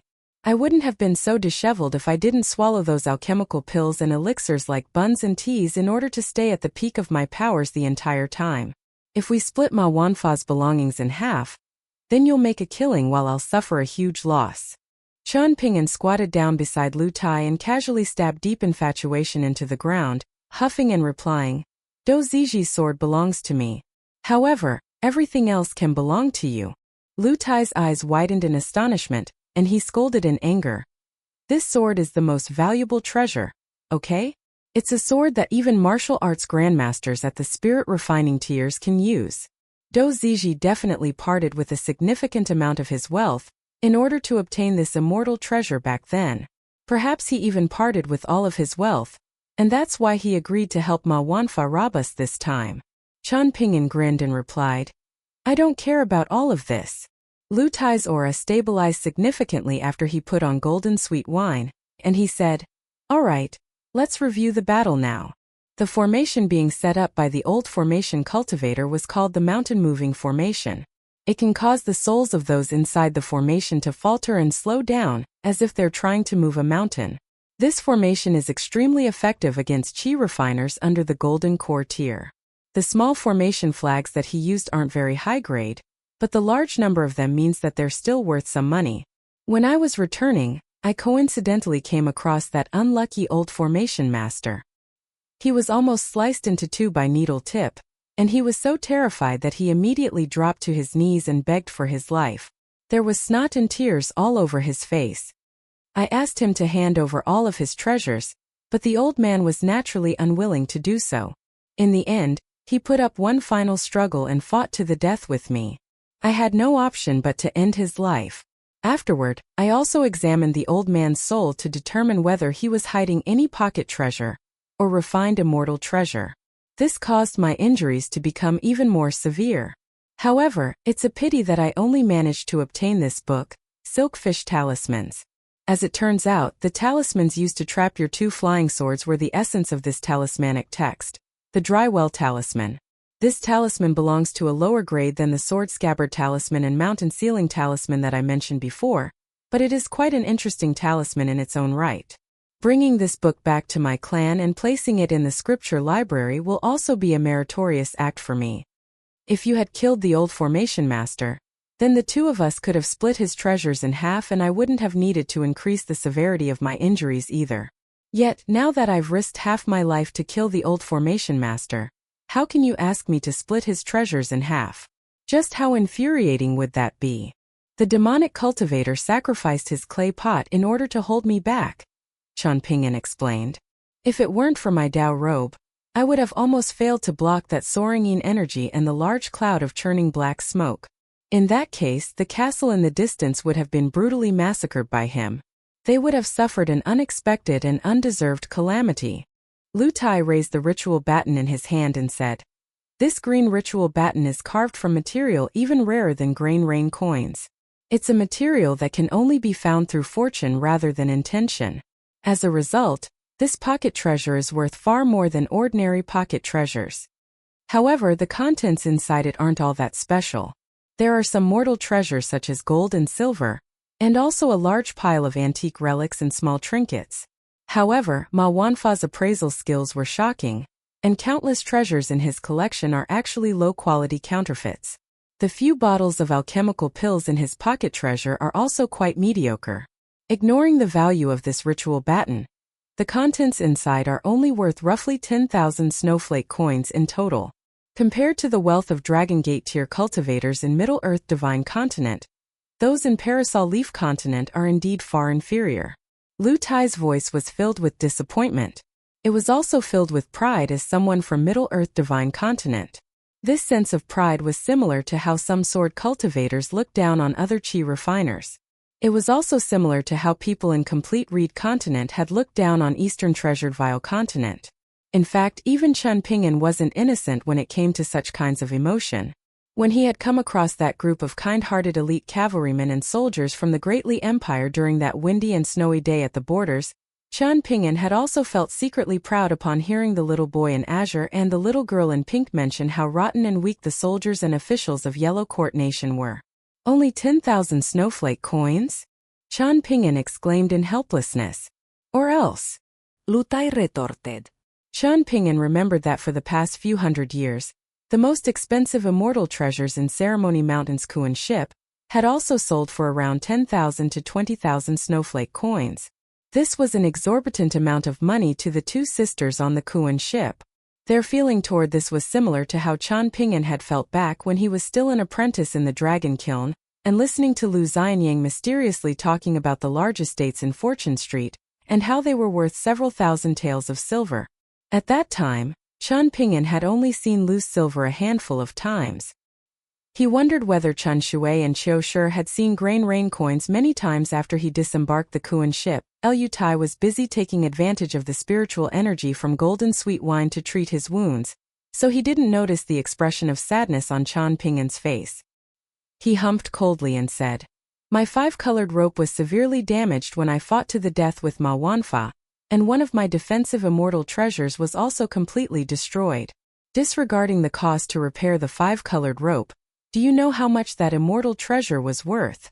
Lu Tai blinked and continued, "In addition to those formation flags from the old formation cultivator, I can roughly break even and perhaps make some small gains if everything in the pocket treasure belongs to me. You forgot to add Silkfish Talismans, the book you can place in your clan's scripture library," Qian Pingyun said with a stern expression. Lu Tai feigned a look of realization and remarked, "Oh haha, I forgot about that.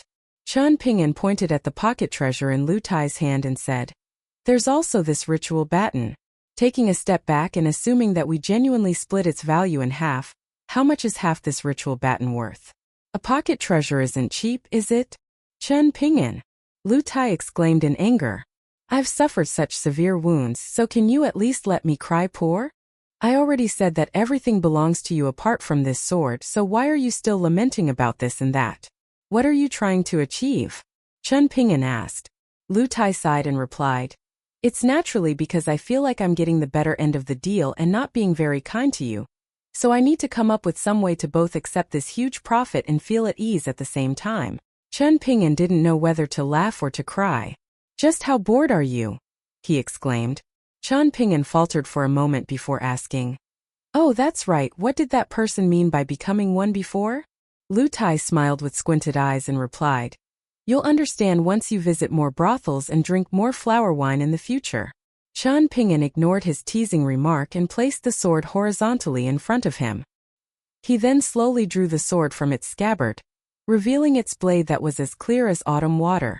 In fact, it was so clear that it was slightly chilling, and it was as if all of the surrounding light were gathering on the blade of the sword. In any case, this sword is worth a lot of money, Lu Tai commented. Chen Ping'an nodded in agreement. He didn't doubt this.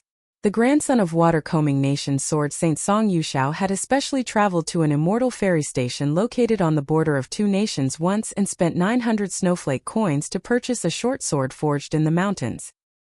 He had exhausted a large amount of Sword Watervilla's wealth. Moreover, Senior Song possessed a similar martial arts cultivation base to Do Ziji.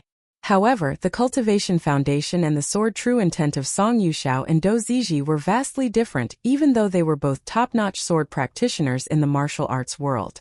As a grandmaster sword practitioner whose might was renowned throughout the cultivation world, Song Yushao relied on nothing but his sword. In this sense, Do Ziji was much the same, focusing all of his attention on only his sword. There was indeed a huge gulf between them and Qi refiners who always lamented a lack of immortal treasures. Meanwhile, sword cultivators from the mountains were even more direct. They strived to reach a level where they could shatter all techniques and matters with a single blade. Chen Ping'an started to ask about the old formation master again, specifically about the substitution technique he had used after shattering his hidden talisman. This was also the first time Lu Tai had witnessed such a talisman in action, but it wasn't the first time he had learned of its existence. The knowledgeable descendant of the Lu clan started to eloquently explain this talisman to Chen Ping'an. Borrowing this opportunity, he also explained how some talismans and formations could be used together to complement each other. Only at this moment did Chen Ping'an learn that using two land-shortening talismans at once could lead to some surprising results. Immortal techniques and mystical abilities from the mountains were indeed infinite in variety and fantastic in nature. Alright, I'm almost done here. I've already stabilized my wounds, and I simply need to recuperate in peace after this, Lu Tai announced. He stood up and also used 2 fingers to peel the golden Dao robe from his body. He casually tossed it back to Chen Ping'an, who stretched his arms out and allowed the Dao robe to automatically slide onto his body as if it were being helped by a maidservant. Lu Tai placed the green ritual baton inside his sleeve before smiling and asking, What's the biggest fear when sharing spoils? He answered his own question, continuing, It's having an unfair distribution that leads to severe internal conflict. So, I performed some calculations just then, and I now owe you half a ritual baton pocket treasure. Translating this into snowflake coins. Lu Tai suddenly sighed and clutched his heart, furrowing his brows in worry and remarking, Just the mention of this causes my heart to ache. Chen Ping'an immediately smacked Lu Tai's head and scolded with a smile. How naughty. Back in Downtrodden Mountain, Weibo always punished the little boy in azure. Lu Tai faltered in surprise, but he didn't make a fuss about this. I'll survey the surroundings first. There's no hurry to set off, Chen Ping'an said. After saying this, he leaped onto a tall branch and gazed into the distance. Lu Tai looked up, and he hesitated for a moment before leaping up and mustering his courage to stand on a tall branch. However, he didn't forget to rest a hand on the tree trunk, and only then did he feel slightly more at ease. Holding deep infatuation in one hand and his sword-nurturing gourd in the other, Chen Ping'an finally drank another mouthful of wine in a rare sight. Lu Tai, I'm actually well aware that there would have been endless troubles if you didn't kill Ma Wanfa just then. The rest of our journey would have been filled with dangers. I once experienced the troublesome nature of a chi refiner stalking me in Watercombing Nation. So this sword is already enough for me. You don't need to give me any extra snowflake coins. Lu Tai was just about to say something. However, Chen Ping'an had already turned around and said with a smile, after becoming acquainted with you, however, I've become increasingly aware of the fact that I can't insist on following my own reasons and principles all the time. The most terrifying thing in the world is to become too extreme. If you genuinely feel uneasy, then here, hand me some money. I'm more than happy to accept it. Lu Tai didn't say anything, and he decided to directly lean his back onto the trunk of the tree. He smiled and retrieved a copper mirror, checking himself out from all angles as he started to carefully fix his hair while humming a joyful tune. Horses didn't grow fat without feeding at night, and people didn't become rich without striking great fortune. Chen Ping'an averted his gaze from Lu Tai, unable to endure his feminine behavior. However, he suddenly frowned and warned, "People are making their way over here." Lu Tai followed Chen Ping'an's gaze, yet he quickly turned his attention back to his makeup mirror and said, "They're nothing more than a bunch of brutes from the cultivation world. They're most likely people from that castle. Since you're wearing golden sweet wine, you'll remain unscathed even if you stand there and let them hack at you a few dozen times." "The less trouble the better," Chen Ping'an replied. "If your body is feeling okay, we should get moving and continue to travel north." Lu Tai hesitated for a moment before asking in an uncertain voice, "Can we stop here and rest for a few days?" "That's fine with me," Chen Ping'an replied with a nod. A group of strong and agile people entered the mountain forest from the castle, each of them a cultivator with a strong foundation. However, their foundation was only strong relative to ordinary martial artists in the cultivation world.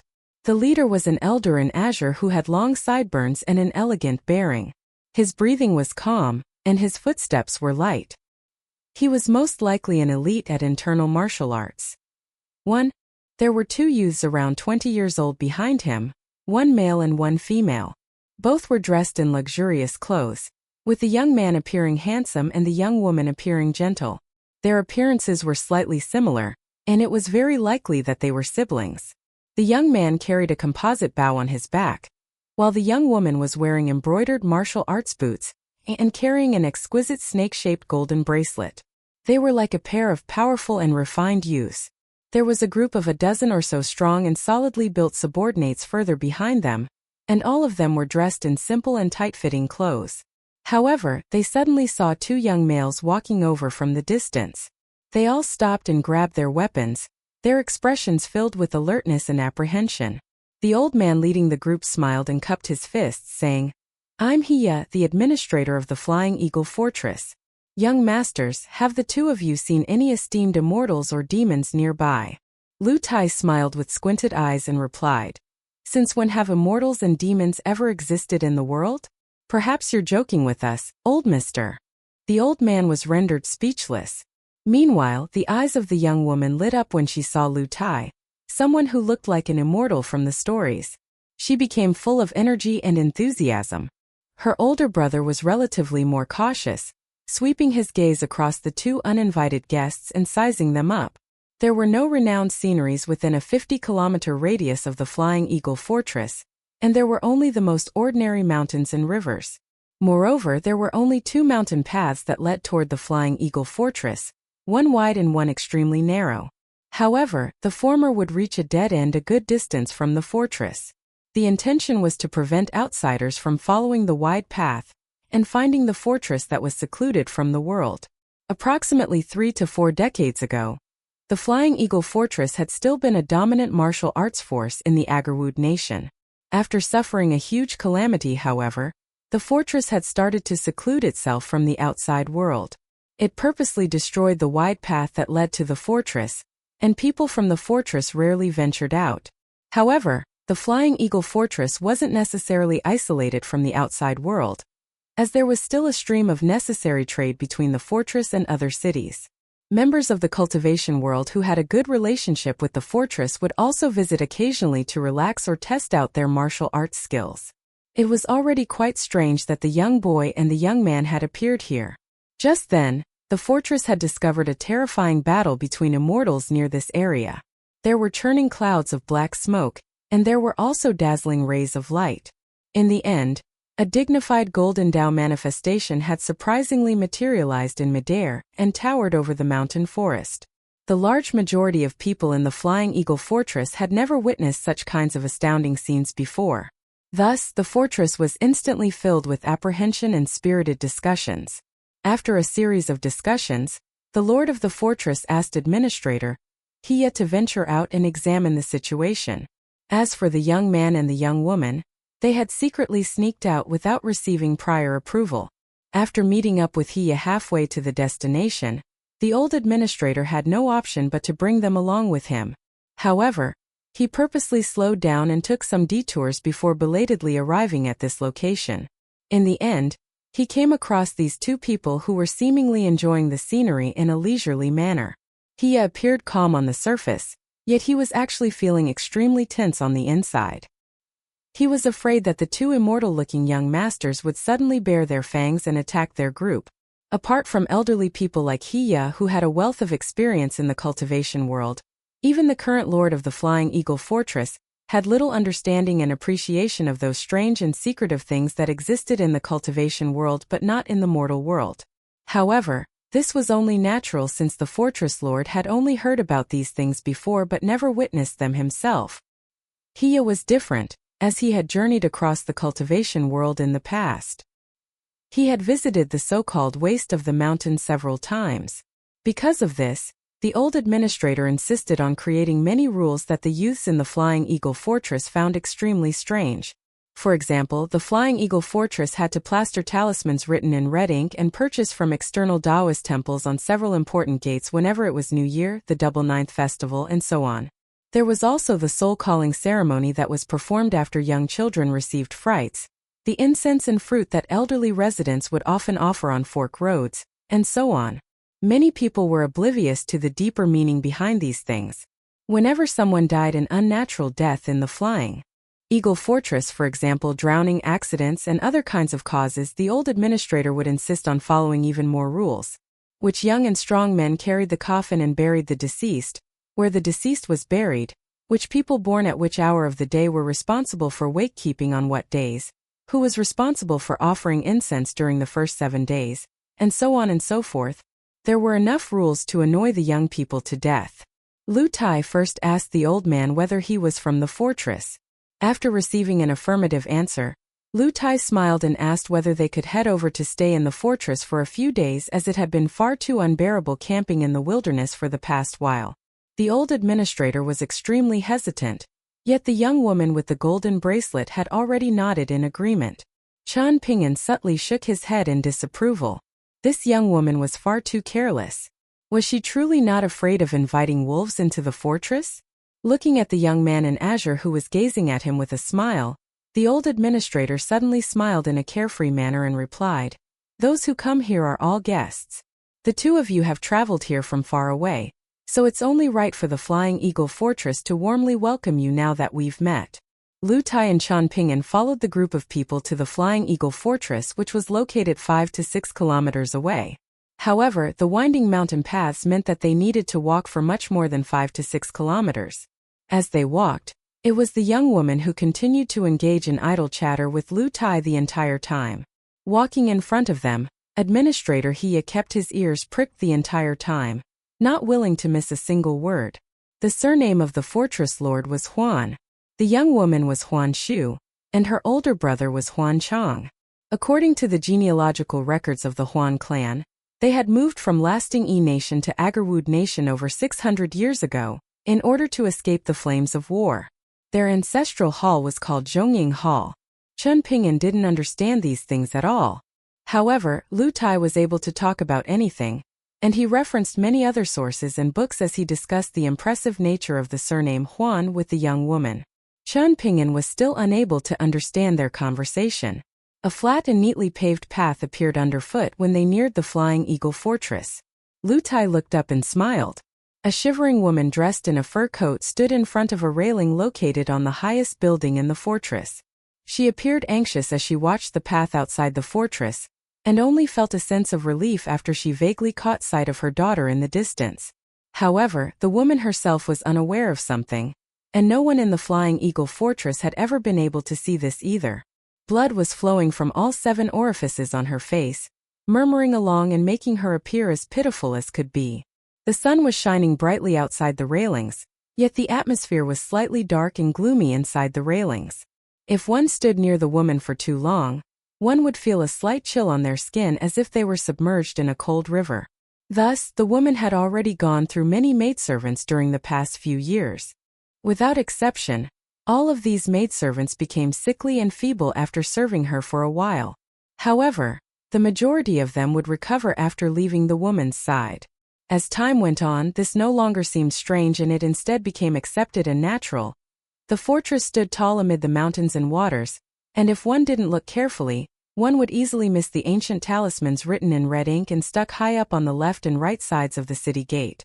Chen Ping'an's eyesight was very good to begin with, and he also had a habit of carefully observing everything, so he immediately discovered the 2 inconspicuous talismans. He turned his head to glance at Lu Tai, yet he saw that the handsome young man was still busy chatting about the cultivation world of Agarwood Nation with Huan Shu. Thus, Chen Ping'an silently committed these talismans to memory. There were all kinds of talismans in the world, with the branches and factions also being numerous and complicated. However, only 3 branches had the right to be regarded as authentic. Mount Longhu's Heavenly Master residence in Middle-earth Divine Continent was one, while the Spirit Treasure faction in Southern World Continent was another. The final one was Parasol Leaf Sect in Parasol Leaf Continent, the continent where Chen Ping'an was standing right now. Administrator Hia arranged a small courtyard in the east of the Flying Eagle Fortress for Chen Ping'an and Lu Tai, the 2 uninvited guests. Hia personally led them to this courtyard. Before bidding farewell to them, the siblings Huan Chong and Huan Shu told Chen Ping'an and Lu Tai to relax and rest up today. There would be a welcome banquet in the main building tomorrow, and they hoped Chen Ping'an and Lu Tai could both attend. The main bluestone road through the center of the Flying Eagle Fortress led directly to the main building. Meanwhile, the other streets and alleys were crisscrossing and intertwining. The dirt road alleys made Chen Ping'an feel as if he had returned to Clay Vase Alley and Apricot Blossom Alley in his hometown. The residents of these streets and alleys were all people who had lived in the Flying Eagle Fortress for many generations. However, the alleys here were much cleaner and tidier compared to Clay Vase Alley, which was filled with chicken droppings and dog feces. There were peach trees and peach blossoms in almost every house, and the boisterous little children were either running back and forth and performing mock battles with bamboo swords and wooden sabers, or they were riding bamboo stick horses and shouting go, go, go. After helping Chen Ping'an and Lu Tai settle down in the small courtyard, the bookish old administrator quickly returned to the top level of the main building to seek an audience with Huan Yang, the lord of the Flying Eagle Fortress. Huan Yang was a handsome man with a jade-like appearance. Even though he was no longer young, with his sideburns already graying, this actually helped to accentuate Huan Yang's elegant demeanor. At the end of the day, one would always be right as long as they were good-looking.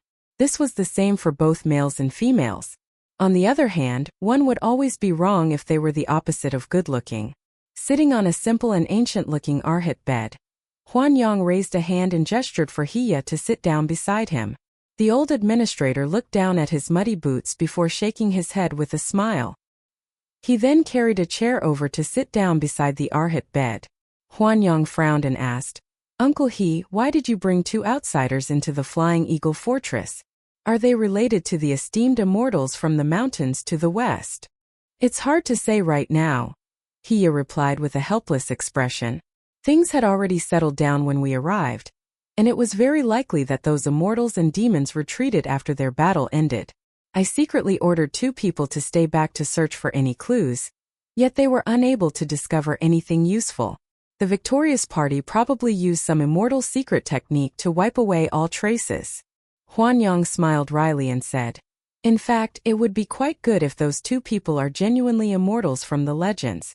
Through my relationships, I asked someone to head out to invite an esteemed immortal to the fortress. However, they're already 1 month later than planned. I ordered someone to send a secret letter to ask why the esteemed immortal is taking so long, And it was only now that I received a reply from a good friend in the capital. My friend reprimanded me sternly in the letter, saying that it's only natural for paramount immortals from the mountains to be enigmatic and elusive. Even the generals and ministers in the capital find it very difficult to seek an audience with him. In other words, it was already immensely fortunate that the immortal eventually accepted his request and agreed to help us. If we push our luck any further, we should be wary of transforming this immense fortune into a disastrous misfortune. There was deep anxiety on Huan Yang's face as he asked in a quiet voice, Uncle He, you're an experienced member of the cultivation world, and you're also aware of some things from the mountains, so how do you suggest we deal with this matter? Are we really going to keep waiting? Strange occurrences have been popping up in the fortress one after another these past few years, so it will genuinely be very difficult to keep things under control if one or two more strange things happen. At that time, people will definitely be filled with unease and fear. What should we do? Your friend is correct, Lord Huan, He replied in a firm voice. Immortals from the mountains are completely focused on pursuing Tao, and this causes their temperament to become unpredictable and enigmatic. Ordinary people like us are completely unable to understand their thoughts. As such, we have no option but to obediently wait. Huan Yang sighed and grabbed a pot of wine, drinking a small sip of millet wine fermented by the Flying Eagle Fortress. Then we'll keep waiting. However, the Flying Eagle Fortress truly can't hold on for much longer. Otherwise, how could I have asked you to take such a big risk and enter the mountain forest, hoping that we could actively seek help from those chi refiners or whatnot? I initially wanted to try our luck and see if we could come across some powerful person skilled in immortal techniques. That way, we could have made some desperate attempts to solve the problems plaguing the Flying Eagle Fortress. It would be worth it even if we spent all of our wealth. He hesitated for a moment, taking a while to choose his words before replying carefully. Even though those two people are young, I only invited them into the Flying Eagle Fortress because I feel like they genuinely might be immortal disciples from some immortal force in the mountains. Perhaps they're traveling through the cultivation world to hone their skills and temper their cultivation. While returning to the fortress, I carefully observed their breathing, footsteps, and expressions. The young boy in white who has a sword on his back is most likely a subordinate. On the other hand, the young man clearly isn't some ordinary mortal. His aura and disposition are far too good, genuinely far too good. Huan Yang stroked his beard and smiled, remarking, no wonder little Shu was sticking to him the entire time. By the looks of it, she took a liking to him straight away. Very well, her judgment is quite good. As expected of my daughter. The appearance of the handsome young man in azure brought up many old memories for Administrator He. He smiled and said, when traveling through the cultivation world with the previous fortress lord all those years back, I only came across a measly 2 or 3 people who possessed such impressive disposition. One of them was Commissioner Liu, the current commissioner of the Bureau of Military Affairs in the capital. He was only a profligate young master back then, and he indulged himself in both women and wine. However, it was clear that he kept his aura and essence hidden within. Indeed, he was simply tarnishing his own image to trick the world. The second person was Dou Ziji during his early days. He had only just entered the cultivation world, yet he was already radiating with an intense and vigorous aura. However, few people were optimistic about Dou Ziji's future back then, and they simply treated him as nothing more than an ordinary prodigy. They didn't regard him as anything special. Yet, the old fortress lord said at the time that Dou Ziji would enjoy great renown in the cultivation world of Agarwood Nation for at least 30 years. The old fortress lord's astute judgment was truly something else. As for the final person, I don't know his name and I don't know his background either. I climbed up a mountain with the old fortress lord to enjoy the sunrise, yet we discovered a man in white sitting there and meditating when we reached the peak of the mountain. When he saw us, he smiled and nodded in greeting before standing up and disappearing in a flash. There was no trace of him to be found. You have to remember that we were standing on the peak of a mountain more than 3,000 meters tall. Apart from traveling away on the wind or flying away on a sword, how else could he have left the mountain? The old man sighed as he spoke, yet his face was glowing with spirit and vigor. After saying all of this, however, he couldn't help but feel slightly dejected. The cultivation world that they belonged to was vast and filled with a myriad of factions and forces. There was the struggle between good and evil. the fame and glory that came with life and death, the deep bonds between cultivators, and everything else in between. All of this belonged to the cultivation world. In the end, however, perhaps the cultivation world was only a small puddle in the eyes of some people. These people simply needed to raise their feet a little if they wanted to step over this small puddle. If they were too lazy, however, then they would simply step down and cause a large splash, perhaps sending huge shockwaves through the entire cultivation world. Huan Yang was very interested in this, and the old administrator's recollection swept away much of the accumulated worry in his mind. "Uncle He, why didn't you tell me about these things before?" he asked with a smile. "Why would I talk about these things?" the old administrator replied with a self-ridiculing expression. "A true elite doesn't boast about past glories. In any case, I've never been an elite for a single day of my life." The old fortress lord who shattered the statue of a Taoist enforcer with a single slash was a true elite. As for me, I'm simply someone who helped carry luggage for the old fortress lord, and someone who helps look after horses for you, the current fortress lord. I'll try to live for a few more years in the future, and help arrange a wedding for the young fortress lord as well. I'll have no more regrets after that. Huan Yang sighed with emotion and asked, "Can immortals truly attain Tao and achieve immortality?" "You can pose this question again when that immortal recommended by your friend arrives," the old administrator replied with a chuckle. Lu Tai was quite satisfied with the small courtyard they were staying in. It was located at the end of a small alley where things were calm and quiet. The walls of the courtyard were also decorated with climbing figs. Lu Tai then looked up and smiled as he waved a hand toward the eaves in the distance. Near the ridge of the roof, a subordinate of the Flying Eagle Fortress panted heavily before bending down and jumping off the roof. He quickly ran away to report the situation to the old administrator. The handsome young man had already detected his presence, so it was very likely that he would be suspected of harboring ill intentions if he stayed for any longer. At that time, it was very likely that everything would go pear-shaped. Chan Ping'an sat down on a stone chair and said quietly, "This place feels a little strange." Lu Tai wasn't worried by Chan Ping'an's comment, and he casually said, "Rest assured. I was simply looking for a comfortable place to rest. I definitely won't cause any trouble. I can't be bothered dealing with anything that happens outside this small courtyard, given that the matter doesn't charge over and provoke me." Chan Ping'an recalled the two ancient talismans stuck outside the large gate of the Flying Eagle Fortress, so he raised a finger and drew the talismans in the air, asking, "Do you know what talismans these are?" Lu Tai went inside the building to look for a tea set. Since they were living in this fortress, it was best that they adhere to the customs of this place. Neither of them had any bags or luggage on them, so it naturally wouldn't be good for them to casually retrieve items from thin air. Lu Tai didn't need to look around for too long before he found a tea set. Afterward, he grabbed a small bucket and prepared to head out, telling Chan Ping'an that he was going to draw water. They had walked past a well just then, and Lu Tai remarked that this well was quite interesting. Generally speaking, well water was the most inferior choice when it came to brewing tea. However, the water from this well was of extremely good quality, so Lu Tai said that perhaps he might be given a pleasant surprise. In terms of Chan Ping'an's question about the talismans, Lu Tai's reply was very direct. Was he knowledgeable enough to recognize all of the talismans in the world? The stroke patterns of the two talismans on the gate were unfamiliar to Lu Tai, but he said that they might be the work of someone from a heretical branch of Parasol Leaf Continent's talismanic force. In any case, the core of the talismans was quite inferior, and the spiritual energy of the talismans had already dissipated long ago. Lu Tai said that only brutish idiots like those in the Flying Eagle Fortress would foolishly treat these talismans as treasures. Perhaps they were hoping for peace. Chan Ping'an had a vague feeling that there was a fainting energy lingering over the Flying Eagle Fortress and unwilling to disperse.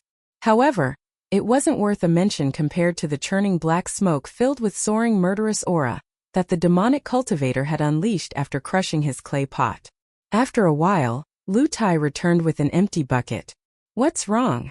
The well water isn't suitable for brewing tea," Chan Ping'an asked. Lu Tai pursed his lips and replied, "Someone has clearly tampered with the feng shui of the Flying Eagle Fortress. The well water has a very dancing energy. To say nothing of brewing tea, even using this water to cook will cause issues for mortal humans in the long term if their yang energy isn't abundant enough. However, the issues won't be too severe.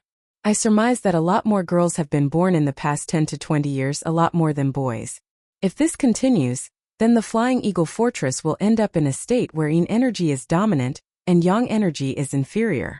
Chen Ping'an frowned and remained silent. You're not going to deal with this matter? Lu Tai asked with a smile.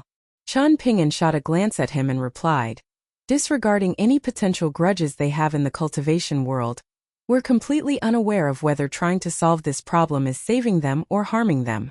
Your reply puts my mind at ease, Lu Tai said with a smile. I was afraid that blood would rush to your head and cause you to immediately draw your saber for the sake of justice and righteousness. I don't have a saber, Chen Ping'an retorted with a huff. Lu Tai tossed the bucket aside and clasped his hands behind his back. He then looked Chen Ping'an up and down with an amused expression and clicked his tongue in wonder, remarking, Oh, Chen Ping'an, how impressive! You even know how to joke now. Chen Ping'an dismissed this with a smile. He started to practice the 6-step walking meditation in the courtyard. Lu Tai sat down on the steps and glanced up at the sky. Gently rocking his bamboo folding fan, he said, It's about to rain. Night fell, and it wasn't long before a downpour arrived as predicted. The pitter-pattering rain landed on the stone table in the courtyard, the small alley, and the heaven and earth around the fortress. Chen Ping'an didn't need to worry about the biting cold thanks to his Dao robe, golden sweet wine. In fact, he didn't even need to worry about his clothes becoming wet, so he continued to practice fist techniques in the courtyard.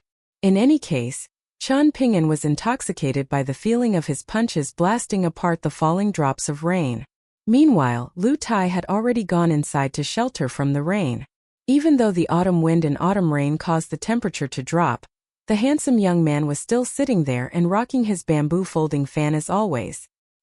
He was either zoning out, or he would occasionally glance at Chen Ping'an practicing his fist techniques. Lu Tai saw Chen Ping'an go from practicing fist techniques to practicing sword techniques. However, Chen Ping'an was still feigning holding a sword in his hand in a very strange manner.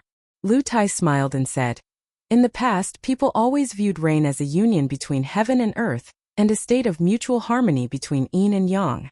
This is truly interesting. Indeed, I wonder how people in the future will view us. Chen Ping'an didn't respond. Lu Tai always made strange and mysterious remarks, so there was no need to pay any heed to him. Later at night, Lu Tai put his light out and went to sleep. As always, Chen Ping'an burned the midnight oil and continued to read. He was flipping through the Mountain and Sea Chronicle. Heavy rain continued to thunder outside his window. It was very rare to see such heavy rain. Chen Ping'an's ears pricked up slightly, and he could vaguely hear the joyful laughter of children echoing down the small alley and rushing past the courtyard. After a while, Chen Ping'an had just flipped over to a new page when he heard the soft weeping of a woman traveling over from outside. Chen Ping'an was completely unfazed.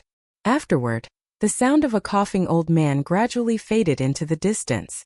One had to realize that this small courtyard was located at the end of a small alley. It was located at a dead end. Chen Ping'an closed the book in his hands and grabbed his sword-nurturing gourd from the table, sipping wine as he walked out of his room. He opened the door, and it was as if the torrential downpour tearing through heaven and earth suddenly transformed into flowing blood. However, everything returned to normal after Chen Ping'an blinked his eyes once. There was nothing peculiar apart from the frigid air and the permeating water vapor around the small courtyard. Chen Ping'an grabbed a chair and sat outside his room, releasing a slight amount of his aura. His pure and soft concealed fist intent slowly circulated around his body, keeping the lashing rain several meters from his body. The sound of knocking came over from the courtyard door. Chen Ping'an was just about to stand up and walk over to open the door. However, the knocking suddenly stopped at this exact moment. After experiencing this 2 to 3 times, Chen Ping'an decided to ignore the knocking altogether, starting to practice standing meditation instead.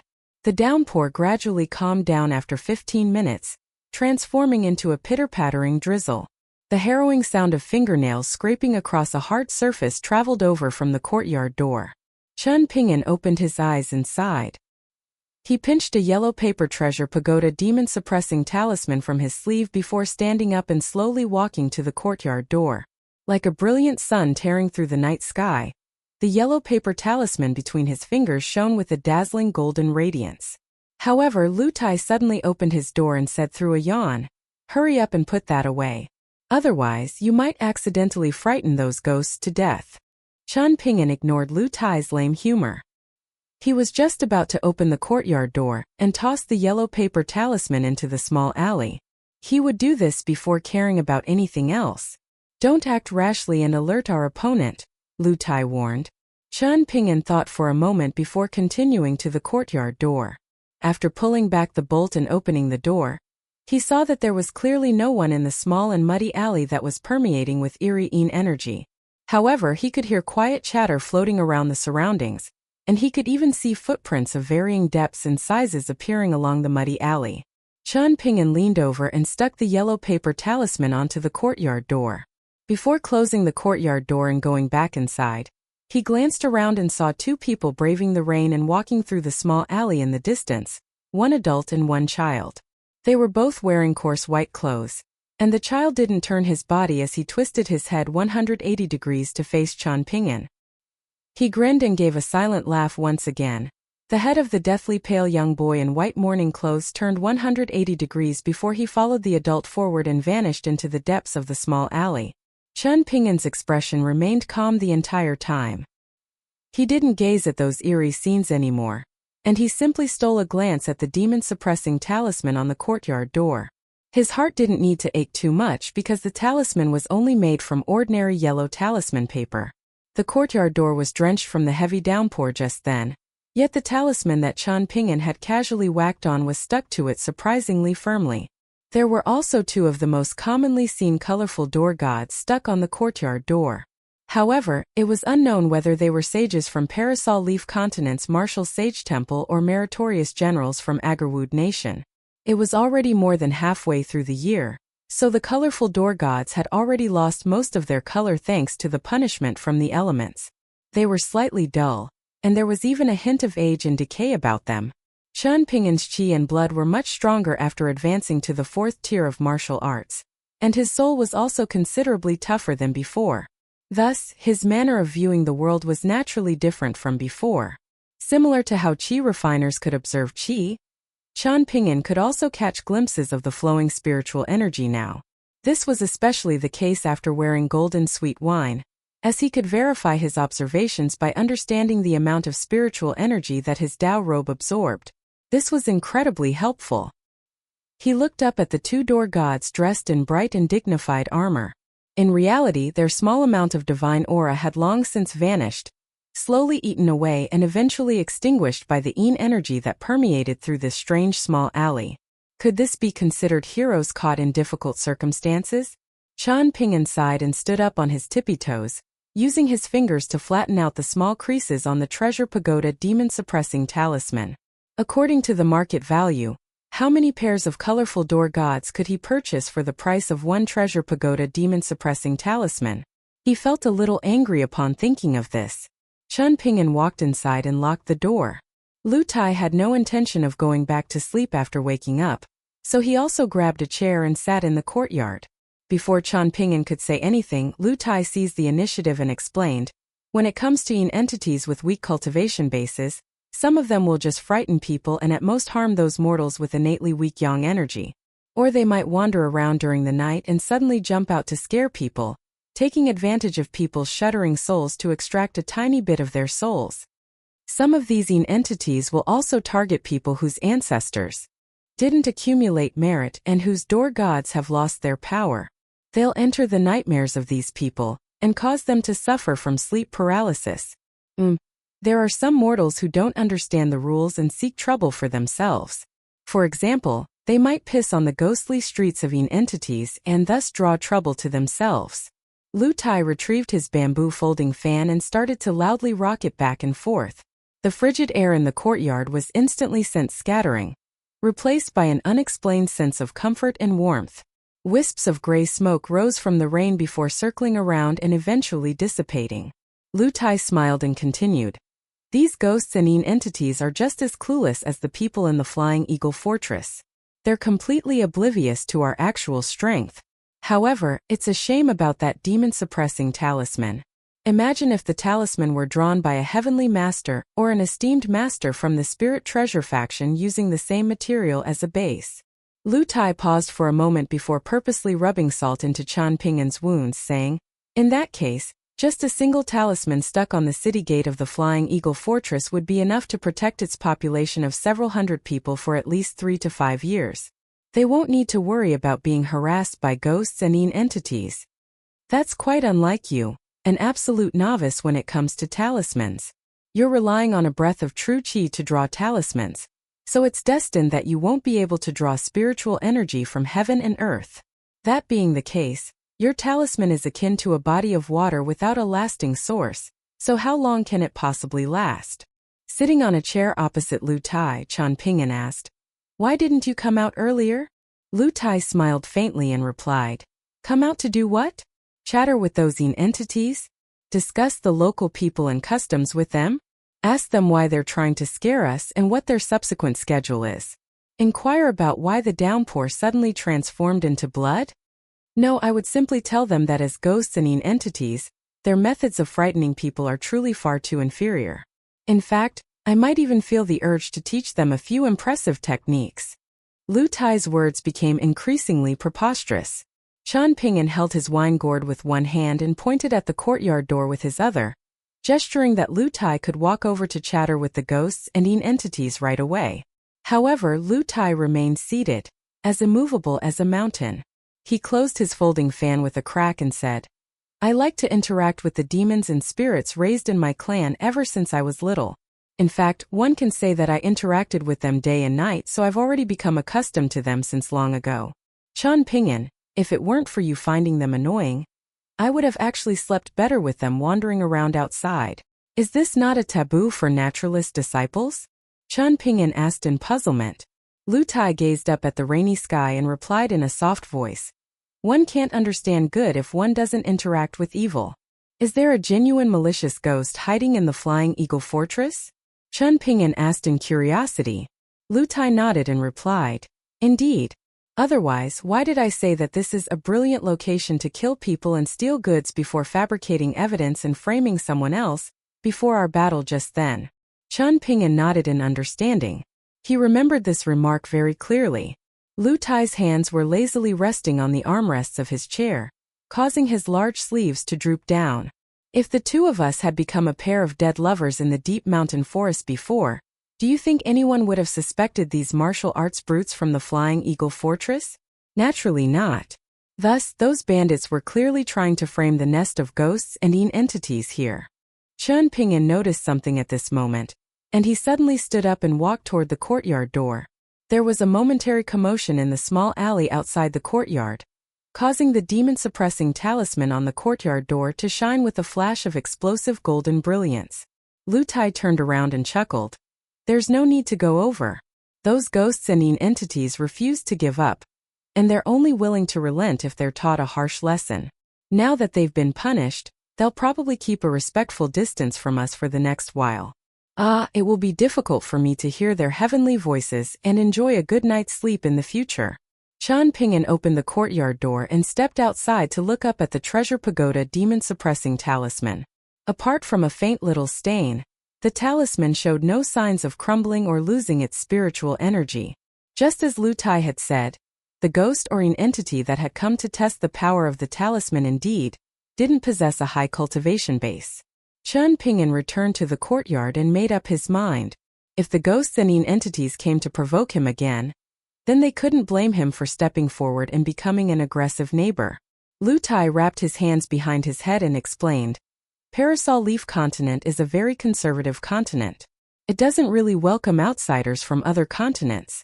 If Complete Reed Continent Xieshur had tried to target Parasol Leaf Continent instead of Eastern Treasured Vial Continent, then he would have already been beaten to the brink of death long ago. That's completely different from Eastern Treasured Vial Continent, where he's actually being politely invited over to chat and negotiate over some tea." Qian Ping'an rubbed the soles of his boots against the steps and wiped off the mud. He pondered for a moment before slowly saying, "Eastern Treasured Vial Continent is very close to Complete Reed Continent, and the Greatly Empire's relationship with Xieshur is also very mysterious. These are all relevant factors to consider, so we can't attribute everything to the people and customs of a continent. What do you think, Lu Tai? Lu Tai clicked his tongue in wonder and remarked, "Very impressive, Chan Ping'an. You're increasingly able to look at problems from the view of those from the mountains. As expected of someone who's traveled to Stalactite Mountain and the Sword Chi Great Wall before." Chan Ping'an was preparing to stand up and carry his chair back inside when Lu Tai suddenly said, "Chan Ping'an, counting Ma Wanfa as part of the bandits, they were actually strong enough to deal with a pseudo-golden core tier cultivator without much difficulty. It was actually quite an achievement for the two of us to defeat them." Chan Ping'an stood beside his chair and asked, "What about us? Do we have any chance of victory against a golden core tier chi refiner?" "Yes, but not a very big chance," Lu Tai replied. "Almost every single golden core tier cultivator is someone with strong conviction and tenacity. Moreover, they also have mastery over a myriad of mystical abilities and immortal techniques. As such, we have to fight with our lives on the line, or else we'll be slowly exhausted to death by them. You should already know, right? Things will become completely different after a chi refiner reaches the 9th tier, the golden core tier, and after a pure martial artist reaches the 7th tier. Combined together, these advances to the 9th tier and the 7th tier are called heaven-turning and earth-shaking."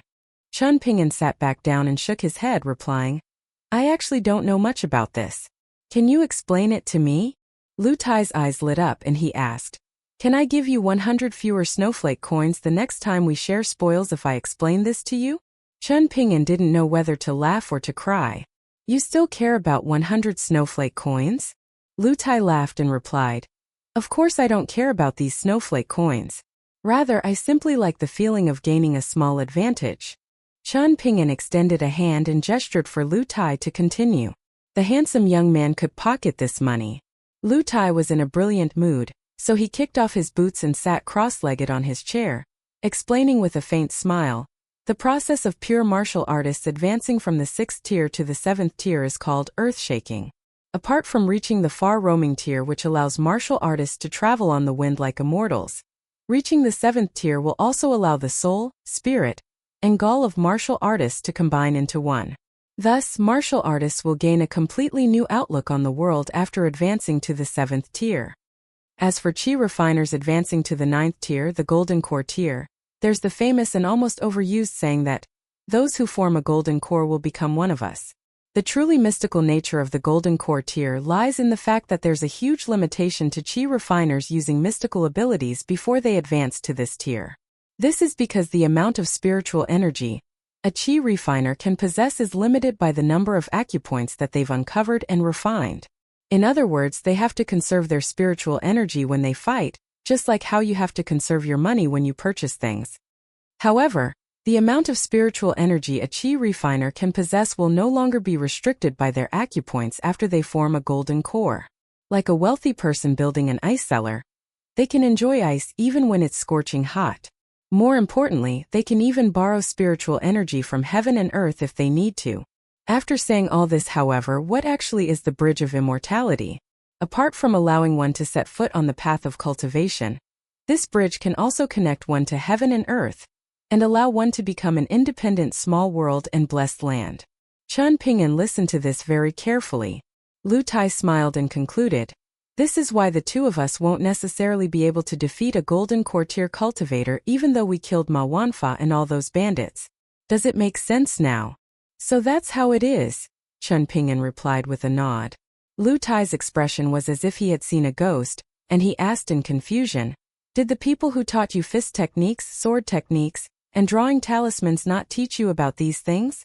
Chan Ping'an shook his head and replied, "No, they didn't teach me these things. The old man who taught me fist technique only taught me."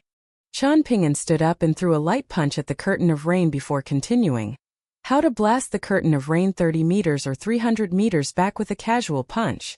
Chan Ping'an then retracted his fist and gently rotated his wrists as if he were holding a calligraphy brush and drawing talismans. "The person who taught me how to draw talismans stated that one needed to exude talismanic true intent from the tip of their brush.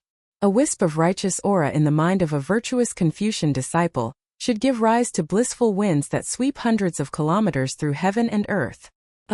Chan Ping'an feigned holding a sword and slashing down as he continued, There is no lack of extraordinary things in the myriad worlds, but I only have a single sword. Lu Tai dazedly looked at the young boy in white standing under the eaves of the opposite building. He was slightly different from normal.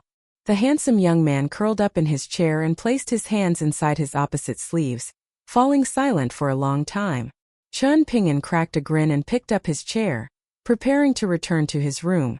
You should sleep earlier as well. Chun Ping'an, which path would you pick if you could only pick one of the 3 paths? Lu Tai asked with a serious expression. Chun Ping'an faltered upon hearing this. He had genuinely never considered this before. After contemplating for a moment, he replied, I only started to practice fist techniques in order to stay alive and increase my lifespan. In this sense, it can be considered the foundation of everything. I'll continue to practice fist techniques in the future, and if I manage to live for long enough, I hope that I can throw more than 10 million punches. Of course, I definitely have to advance to the 7th tier of martial arts during this time. As for drawing talismans, this is simply a defensive skill that I don't plan to study too much. I'll follow the natural flow of things. In terms of what I genuinely want to master, that has to be. Chun Ping'an raised a thumb and pointed at the sword on his back before saying, The sword. Chun Ping'an's expression was calm, and there was unwavering resolve in his eyes as he announced, I'm going to become a sword immortal, a great sword immortal. What for? Lu Tai cocked his head and asked. Chun Ping'an chuckled and didn't say anything else. He picked up his chair and jogged back to his room, closing the door and going to sleep. Lu Tai rolled his eyes. He didn't feel sleepy anymore, so he hummed a tune from his hometown in boredom. In the end, he decided to stand up and slowly dance on his chair, with his large sleeves twirling like flowing water. Afterward, he sat back down and yawned as he rocked his bamboo folding fan. From time to time, he would form seals with his fingers to perform divinations and analyze future events. He would also place his head on the armrest with his eyes rolled back and his tongue sticking out, pretending to be a ghost who had died from hanging. He did this all the way until the next morning. Chun Ping'an woke up at the same time as always, and he first walked outside to retrieve the demon-suppressing talisman from the courtyard door. He then walked around the courtyard and practiced walking meditation under the eaves. Lu Tai glanced at Chun Ping'an's boots and said, I'll find you a pair of boots specially made for immortals later. That way you won't need to worry about rainy days or snowy days anymore. The more expensive ones can even resist fire and water. Why would I need that? Chun Ping'an asked with a huff. If I wear such expensive boots, I'll need to worry about whether or not they'll be damaged when I'm fighting against other people. Just how troublesome would that be? It's an extra thing to worry about. You'll never enjoy fortune with a mindset like that, Lu Tai sighed. No other strange things happened last night, right? Chun Ping'an asked. Lu Tai nodded and replied, Now that you mention it, something strange did indeed happen. It seems like someone from the Flying Eagle Fortress came across a ghost not too far from here. They got into a fight, a fairly grisly one at that, but no one ended up dying. Chun Ping'an thought for a moment before suggesting, Then let's wander around during the day to see if we can uncover the truth. We'll decide on whether to interfere or not after we make heads or tails of the situation. Lu Tai didn't have any complaints. He was fairly skilled at feng shui, geomancy, divination, and other mystical techniques. He couldn't help this. The Grand Elder always bestowed him with knowledge, so he ended up far superior to everyone else his age even though he put in minimal effort and always looked for new ways to slack off. This was truly very troublesome. Lu Tai recounted the bloody battle in 2 or 3 casual sentences. In reality, however, the battle hadn't been anywhere near as relaxing for the 2 parties involved. During the rainy night, a young man in black with a puteo by his side had arrived here with a Taoist priest. The 2 of them had traveled through the night with bamboo hats, one unflinching in the face of death and one wearing an expression of deep anxiety. After the torrential downpour transformed into a light drizzle, the 2 of them had walked into an alley and arrived at a rundown house that had already been abandoned for a long time. His face slightly pale, the young Taoist priest wearing a raincoat had exclaimed, "The murderous aura is especially strong tonight." The man holding the puteo was slightly tanned, and he had gritted his teeth and said in a low voice, "How many innocent people will die if we keep waiting? We can't drag this on for any longer." Very few people lived in this alley, with only 3 or 4 of the houses occupied. Moreover, the occupants were mostly elderly people who lived by themselves and seldom communicated with others outside the alley.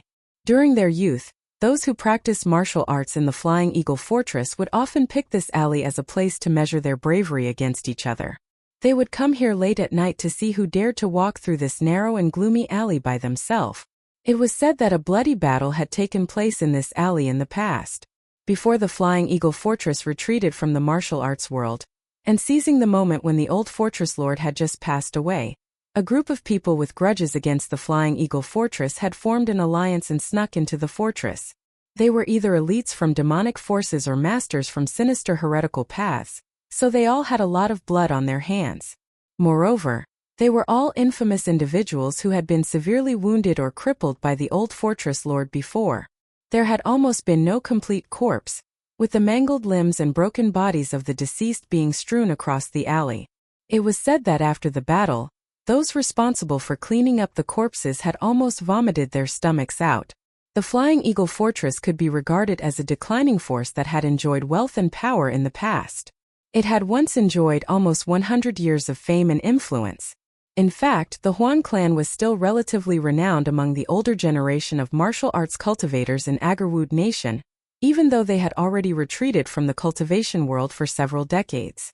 This was especially the case regarding the old fortress lord who had already passed away. He had once been a renowned and highly respected member of the cultivation world. He had been a gallant individual whom everyone in the imperial court knew about. However, it was a shame that Huan Yang, the current fortress lord, only possessed mediocre martial arts talent. He couldn't maintain the might and fame of the Flying Eagle Fortress. Not to mention Huan Yang was still very young. As a result, the Flying Eagle Fortress was facing a dismal situation where the young couldn't replace the old. However, a casual flip through the history books would show that there were far too many remarkable feats that the old fortress lord and the previous 2 generations of the Flying Eagle Fortress Huan clan had achieved. Because of this, the population of 400 or so people in the Flying Eagle Fortress were all extremely proud. The Flying Eagle Fortress couldn't be regarded as a naive frog at the bottom of the well, even though they were largely isolated from the rest of the world. Almost everyone in the fortress had grown up listening to the stories of their ancestors' many incredible feats, as well as the old fortress lord's identity as one of the 4 grandmasters of Agarwood Nation. Of the 10 powerful elites who were good friends with the old fortress lord, and had once traveled around the cultivation world with him during their youth, 3 were still alive. Moreover, it was rumored that the old fortress lord's wife was a princess who had fled into the cultivation world from a neighboring nation after the empire that she had belonged to was overthrown. The 2 of them had fallen in love at first sight after the old fortress lord had saved her, and they had eventually united in marriage after experiencing many challenges and difficulties. This was a story praised and talked about by everyone. As for the young fortress lord Huan Chang, he had displayed extraordinary martial arts talent ever since a young age. His strength was astonishing, and he had spent a decade seeking guidance from powerful martial artists and sparring with those youths who were already renowned in the cultivation world. His talent and attitude were truly praiseworthy. Meanwhile, it was said that Huan Shu, the fortress lord's daughter, had a marriage agreement with the eldest son of one of the 10 powerful elites in Agarwood Nation. This marriage agreement had been made when they were still little children. Right now, they were simply waiting for that young man to come over and wed her. However, the strongest member of the youngest generation in the Flying Eagle Fortress wasn't Huan Chang. Instead, it was a person with a different surname, Tao Xieyang. He was the direct disciple of Fortress Lord Huan Yang, and he had learned Confucian principles and profound martial arts skills from Administrator He ever since he was little. In terms of relationships with other people, he was even more impressive than young Fortress Lord Huan Chang. Tao Xieyang was considerate and warm-hearted, making him extremely well-known and liked in the Flying Eagle Fortress. He was also a very cheerful person, and it was as if he wouldn't be afraid even if the sky suddenly collapsed. The last group of people who had entered the mountains and stayed in the Flying Eagle Fortress had been led by an extremely famous grandmaster from the martial arts world. There had been a beautiful girl among the group, one whom people praised as a celestial maiden. She had an extremely good relationship with Tao Xieyang, and the 2 of them would often walk around together both inside and outside the fortress. Moreover, the beautiful girl would still have a mesmerizing smile even when she drank the cheapest wine from some street stall with Tao Xieyang. During the past few years, Tao Xieyang had already started to assist the fortress lord and administrator, Kia, learning to manage the affairs of the Flying Eagle Fortress. This allowed him to learn about many secrets. However, it also meant that things weren't so relaxing for him anymore. He needed to flawlessly follow the rules and etiquette when he welcomed guests from the outside, and the relationships forged and passed down by the ancestors of the Flying Eagle Fortress couldn't be allowed to silently extinguish. They had to subtly maintain the flames of these relationships. Tao Xieyang also had to travel to the capital, to famous forces in the mountains, and to powerful factions in the large cities. Not only that, but he had to bring gifts of silver to influential clans, and he also needed to build relationships with dominant forces in the counties. All of these responsibilities were given to Tao Xieyang, someone with a different surname than the fortress lord. As a result, Tao Xieyang had outstanding knowledge and experience when it came to the cultivation world. The young man who had entered the narrow alley with a puteo in his hand was none other than Tao Xieyang. Meanwhile, the young Taoist priest beside Tao Xieyang was a very good friend of his whom he had met in the cultivation world. They had immediately become like old friends, and Tao Xieyang was now aware of some of the young Taoist priest's secrets. The young Taoist priest was able to see those matters with yin energy, and he was also capable of some subjugation techniques that were unheard of in the cultivation world. The young Taoist priest had immediately rushed to the Flying Eagle Fortress without a shred of hesitation after receiving a request for help from Tao Xieyang. However, he had become increasingly solemn after performing some careful examination. Just as Tao Xieyang had said in his letter, there were indeed ghosts and yin entities causing trouble in the Flying Eagle Fortress. Moreover, they were powerful beings who had directly destroyed the foundation of the Flying Eagle Fortress Feng Shui. The young Taoist priest was well aware of his own abilities. He wasn't a genuine cultivator from the mountains, and he had only studied under the tutelage of his master, who liked to travel around for a measly 5 years. During this time, he had only learned the basics of observing qi and drawing talismans. Not only that, but the talismans that he drew would also be hit and miss. The copper coin sword on his back was made from a string of 49 copper coins, and he was still yet to find an opportunity to use it. Because of this, he had absolutely no idea whether it could truly suppress murderous aura and slay evil. The young Taoist priest, Huang Shang, was a descendant of a noble clan who had no hope of passing the imperial examination.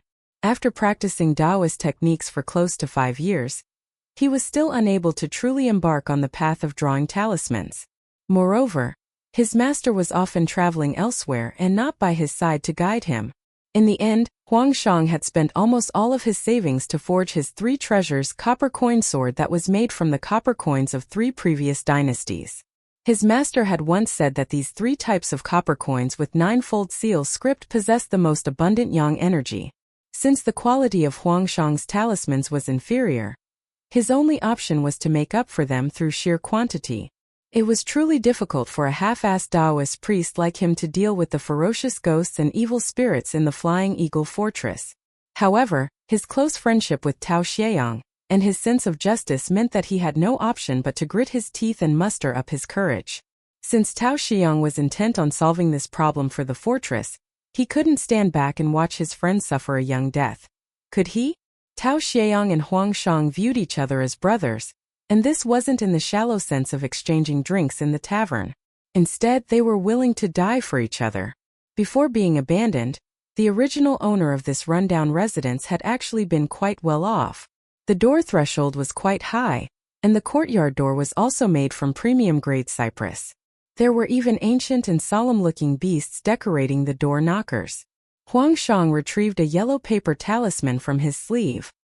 He smiled bitterly as he looked at the large door and the tall courtyard walls that had been soaked by the torrential rain just then, saying, "Neither fortune nor geographical advantage is on our side." Tao Xieyang nodded in agreement. His eyes remained fixed on the large door, and his hand remained tightly wrapped around the handle of his puteo.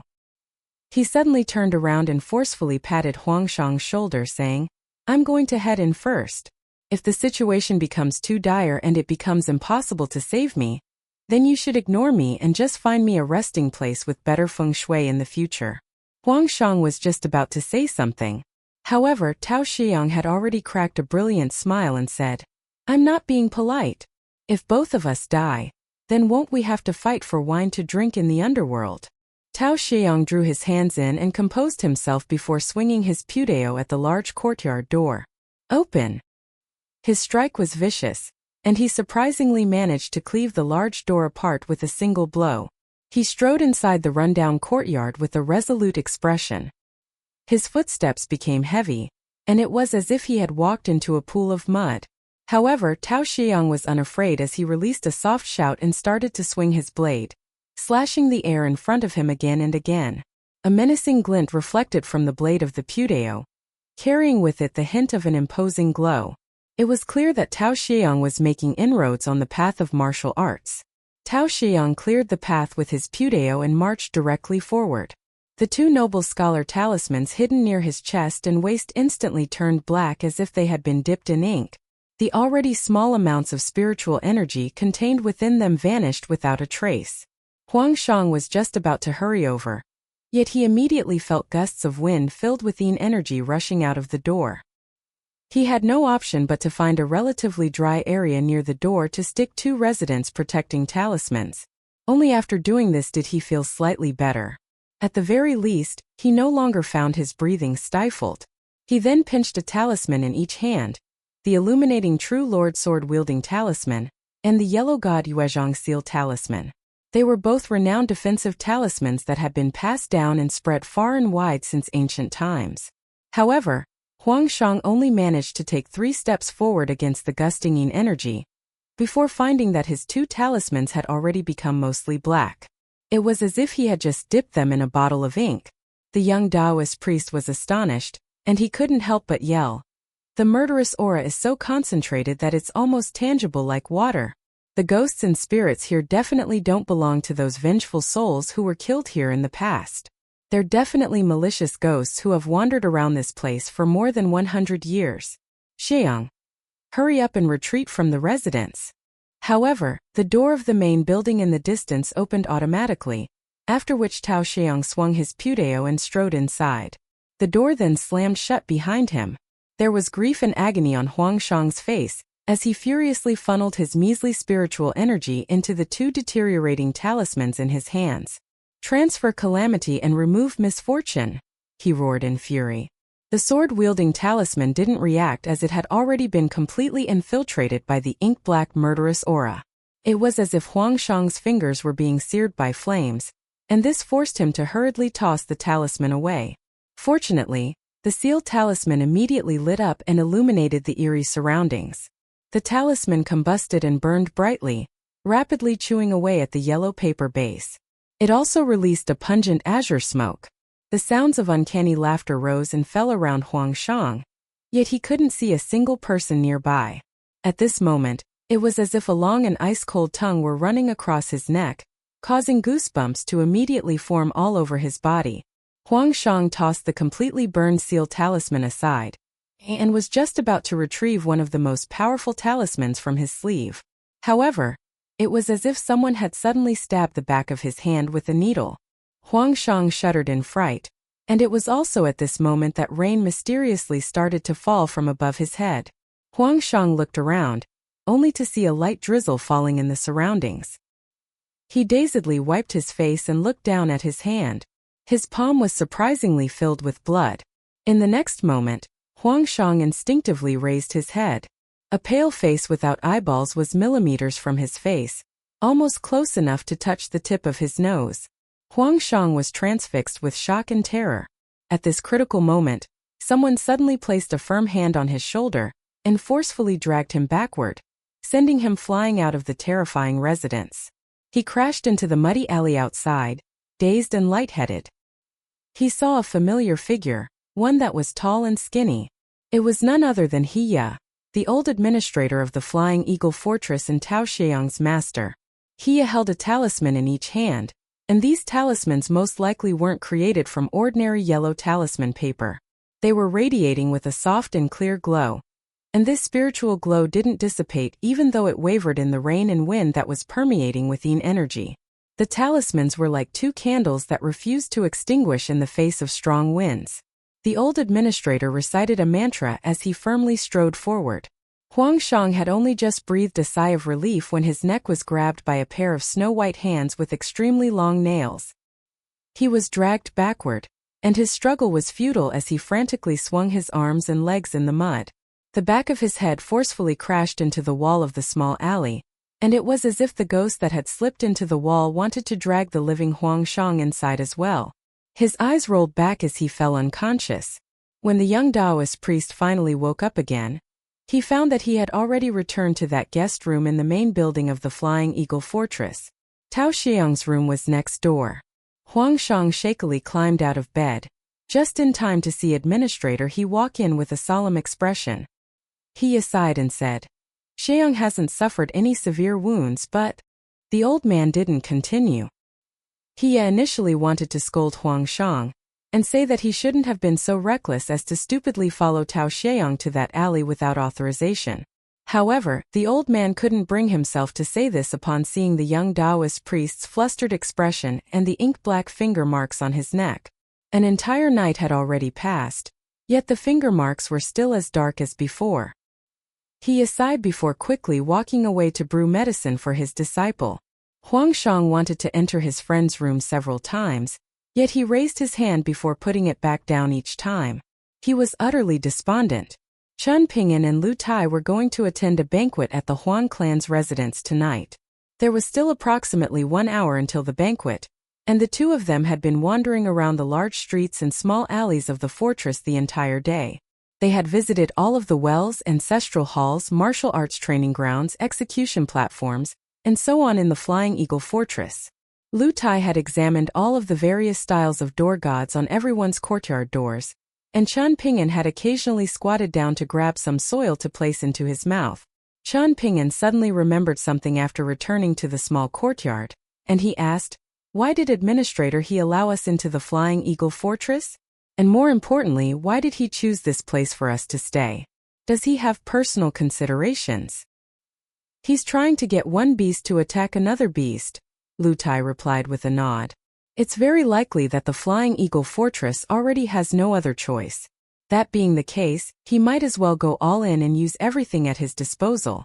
If we do away with all niceties and challenge them about this matter at the banquet tonight, it's very possible that the Flying Eagle Fortress will come clean and honestly explain the situation to us. They'll simply apologize before throwing money at us, beseeching us to help the Flying Eagle Fortress through this difficult period." Chun Ping'an sighed upon hearing this. What if they were too weak and unable to rival those wandering ghosts and entities last night? Would they have died a painful and violent death for naught? Would their corpses have been rolled up in tattered straw mats and tossed out of the Flying Eagle Fortress, bringing the matter to a close? As if reading Chun Ping'an's thoughts, Lu Tai smiled and asked, "Are you lamenting the vicious nature of the cultivation world? Then have you considered this before? Perhaps the Flying Eagle Fortress and he are both experiencing painful problems that are difficult to put into words. Perhaps you might flare up in righteous rage and voluntarily step forward to help after you hear their explanation." Chun Ping'an shook his head and replied in a quiet voice, "There's a notion of order regarding which matter should come first and which matter should come after. There's also a notion of severity regarding whether a matter is right or wrong. The order of things can't be switched, and one should only consider the importance of a matter and its rightness or wrongness on this fundamental basis. Only then can one decide whether or not to proceed." "This sounds easy, but it certainly isn't easy to put into practice," Lu Tai commented with a chuckle. It's incredibly difficult," Chun Ping'an concurred. It wasn't long before the siblings Huan Chang and Huan Shu arrived at the banquet together. Huan Shu had changed into a warm yellow dress tonight, making her appear especially lithe and graceful. Meanwhile, Huan Chang was still dressed in the same clothes as yesterday, minus his composite bow. Before heading to the banquet, Lu Tai asked Chun Ping'an if he should give the Flying Eagle Fortress and Huan Shu a pleasant surprise. However, Chun Ping'an patted his sword-nurturing gourd with a dark expression before Lu Tai could even finish speaking. Lu Tai immediately shut up and put his hands together, pretending to beg Chun Ping'an for forgiveness. In front of the railings of the tall building in the distance, there stood a spirited woman in a fairly good mood. Her smile was warm and gentle, and she had listened to her daughter talk about the elegant young master who had come from another nation last night. He was going to visit with his friend today. So Huan Shu wanted her mother to help appraise his character. The woman found this quite interesting, so she happily agreed to her daughter's request. As for the seemingly premature marriage agreement that they had made with someone else before, the Flying Eagle Fortress no longer treated this as a genuine agreement. To say nothing of them, the other party was even more keen to act as if this agreement had never existed in the first place. After all, they didn't want to be dragged down by the continually declining Flying Eagle Fortress. The virtuous woman felt quite happy upon thinking that her daughter would wear the most beautiful red wedding dress and marry her favorite man during her most beautiful prime, just like her mother. However, she couldn't help but feel slightly sad at the same time. The rims of her eyes were slightly red, so she lowered her head a little and used an embroidered handkerchief to gently dab her eyes. However, the woman was unaware, and no one in the Flying Eagle Fortress could see either, that countless crisscrossing cracks had appeared on her face bleeding from all 7 orifices. She looked much like a piece of porcelain that was on the verge of shattering. Qian Pingyan wasn't blind, so he could naturally tell that Huan Shu, the fortress lord's daughter, was interested in Lu Tai. At the same time, Qian Pingyan could also see the unconcealable sense of worry hidden behind the siblings' politeness and warmth.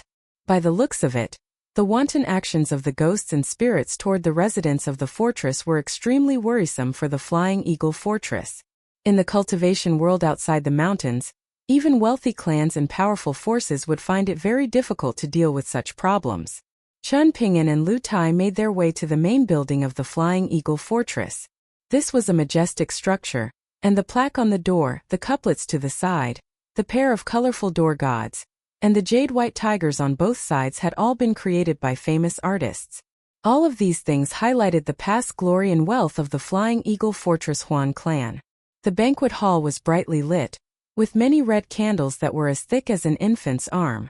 There were also many pieces of old artwork decorating the hall, such as large paintings of scenery, painting pairs that depicted immortal scenes, and so on. Fortress Lord Huan Yang, his wife, Administrator He Ya, and a few elders from the Huan clan all stood at the door of the hall to welcome the young man and the young boy who were visiting the Flying Eagle Fortress for the first time. Many talented descendants and branch descendants stood behind them, and these youths were all filled with curiosity toward Qian Pingyan and Lu Tai. After all, it was very rare for the fortress to prepare such a grand welcome banquet. One should never strike an apologizing person. If the Flying Eagle Fortress's Huan clan is smart enough, do you believe me if I say that they'll actively apologize to us after having 3 rounds of drinks? Lu Tai said to Qian Pingyan using his mind's voice. However, Lu Tai quickly lost his seriousness, saying with his mind's voice as he looked around the room, "There are quite a lot of old antiques wandering around. It seems like the ancestors of the Flying Eagle Fortress's Huan clan were fairly wealthy." Huh? They were faring quite well compared to other forces outside the mountains in Parasol Leaf Continent. Before coming here, Lu Tai had briefly mentioned something about commercialist disciples in the world. These disciples had proposed a notion of old money and new money. In other words, paper money and banks should be categorized as new or old. There were some old banks with a history of hundreds or even thousands of years and still going strong, and there were also some new banks that had only recently risen to power. As a result, the paper money issued by these banks naturally differed in terms of whether they were old or new. Qian Pingyan perceptively noticed something strange about the fortress lord's wife before he took a seat. Her aura was cloudy and misty, and this was in the sense of dark clouds and black mists. It was clear that her aura was contaminated with filth. Even though she looked beautiful and healthy, the reality was that her vital energy was waning and her life force was already near exhaustion. Lu Tai didn't so much as take a single glance at her. The banquet wasn't overly fancy, and it couldn't be said that there were exotic delicacies from the mountains and the seas. Instead, there was game from the rivers and fruits and vegetables that were in season. Huan Yang remained extremely modest the entire time, not putting on any airs. In fact, Qian Pingyan could clearly detect the discomfort of those Huan clan descendants. They were acting in a perfunctory manner as they ate and drank, and it was often the case that they would only drink when the fortress lord suggested a toast to everyone. However, Lu Tai had guessed incorrectly, And Fortress Lord Huanyang didn't mention the matter regarding the strange alley to them even when the banquet neared its end. He simply stated that the environment in the Flying Eagle Fortress was harsh, so he asked Chen Ping'an and Lu Tai to forgive the fortress if the fortress were unable to take good care of them. After drinking the last glass of wine, however, Huanyang and his wife personally showed Chen Ping'an and Lu Tai around the main building after the other guests gradually got up and left. After walking out to the balcony on the top level, Huan Chong and Huan Shu both brought out a present as they were gazing into the distance. The presents were placed inside wooden boxes, and Huanyang explained that these were old antiques that had been passed down by their ancestors. They weren't worth much, but they could be considered quite rare. In any case, these were just some simple welcome gifts. In the end, he said that hopefully Chen Ping'an and Lu Tai could visit the Flying Eagle Fortress more often in the future. The fortress would definitely welcome them warmly. Lu Tai flawlessly dealt with this engagement. Afterward, he ran his hand along the railing and silently remarked, "This is a good place." And thus, the hosts and the guests happily farewelled each other. Huan Shu initially wanted to bring them back to that alley, yet Huan Chong found an excuse to drag her back and stop her from going. Huan Shu was unhappy about this, but she ultimately didn't insist on leaving the main building. Looking at the two guests who were walking along the wide street side by side, Huan Chong said in a soft voice, "Sheong suffered such severe wounds, so why aren't you visiting him?"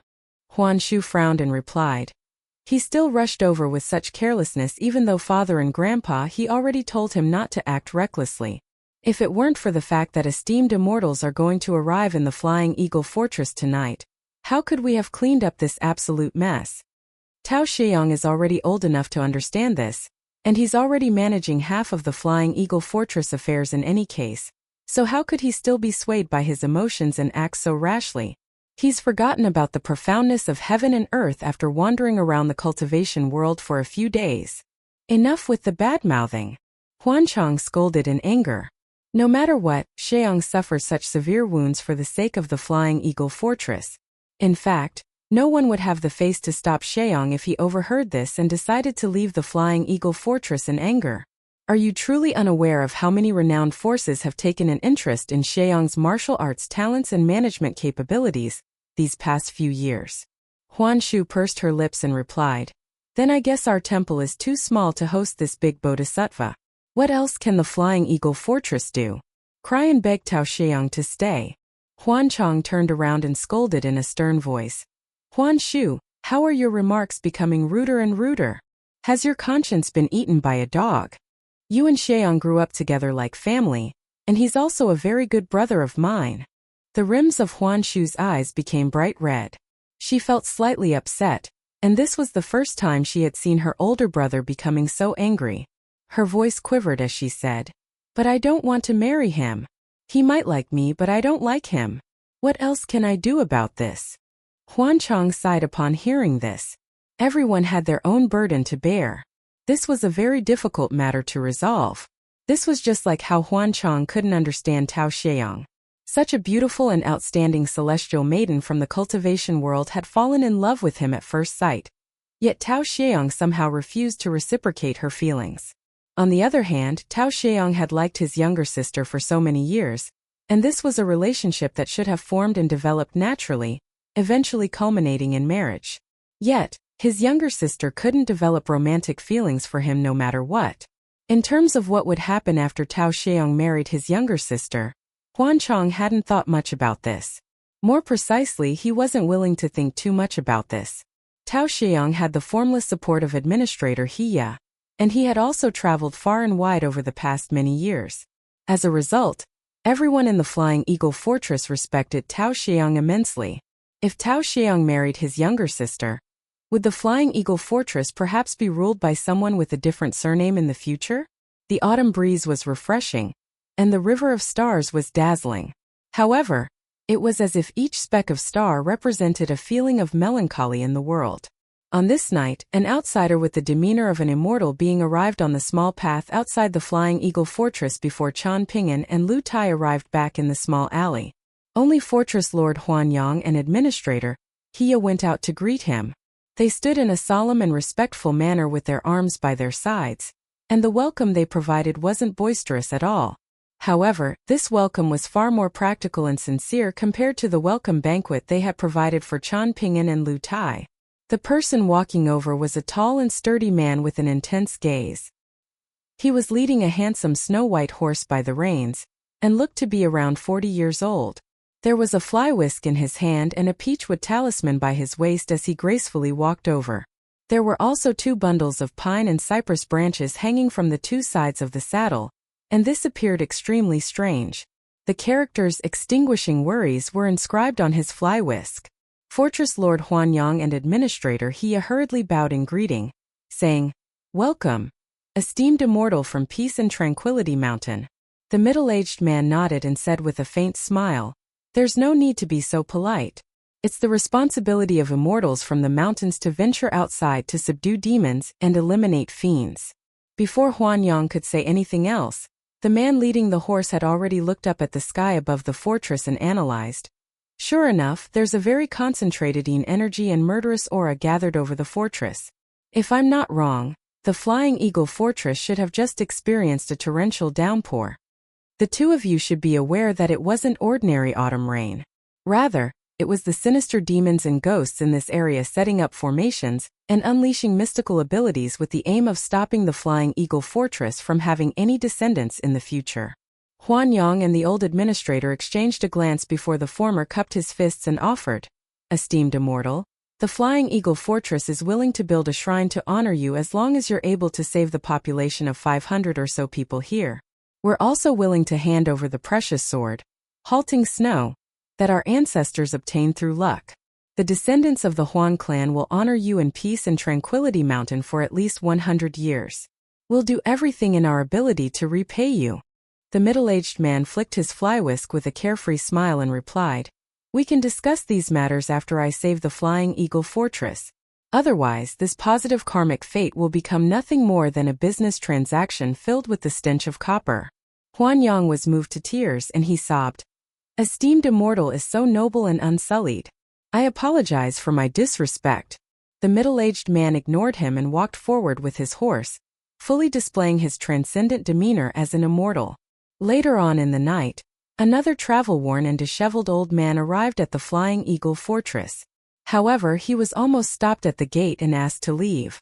In the end, it was Tao Xiang's friend, the young Taoist priest Huang Shang, who rushed over after hearing about this.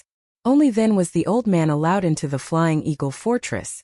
The old man casually settled down in some alley, and this caused shame and guilt to fill Huang Shang's face. However, the old man didn't care much about this, and he walked around the fortress even though it was already late at night. During his investigations, he also leaned over some wells and smelled the water. After returning to his courtyard, the old man suddenly looked up in surprise and leaped onto the roof of the building with a tap of his feet. He gazed at someplace in the distance and carefully examined it for a short moment. After returning to the courtyard, he turned around and asked, "There are already powerful cultivators guarding the Flying Eagle Fortress?" Huang Shang faltered upon hearing this and he replied, "I'm not sure if they're powerful cultivators or not. However, I'm aware that 2 young people arrived at the Flying Eagle Fortress 2 days ago. One is a graceful and handsome young man, and one is a taciturn young boy with a sword on his back. Did the 2 of them not provide assistance when you and Tao Xiang experienced danger before?" the old man asked. "It was the old administrator who saved us. Those 2 people didn't appear at the scene," Huang Shang replied with a bitter smile. "He does indeed know some shallow Dao techniques," the old man said with a nod. "However, there's quite a huge gulf between his skills and the level of the talisman that the 2 people stuck on their courtyard door." The young Taoist priest faltered and asked, "Those 2 people are around the same age as me, but Master is suggesting that they're already the same as you? Perhaps they're esteemed immortals who have mastered mystical Dao techniques." The old man sniggered and replied, "So what if they're young? True esteemed immortals are those who can move mountains and turn seas even though they're still very young. Half-assed cultivators like me have simply relied on our age to grind out a measly cultivation base. In fact, those genuine immortal forces in the mountains don't view us as fellow cultivators walking the same path." Huang Shang was still a little skeptical, and he was convinced that this was a case of his master being noble and modest.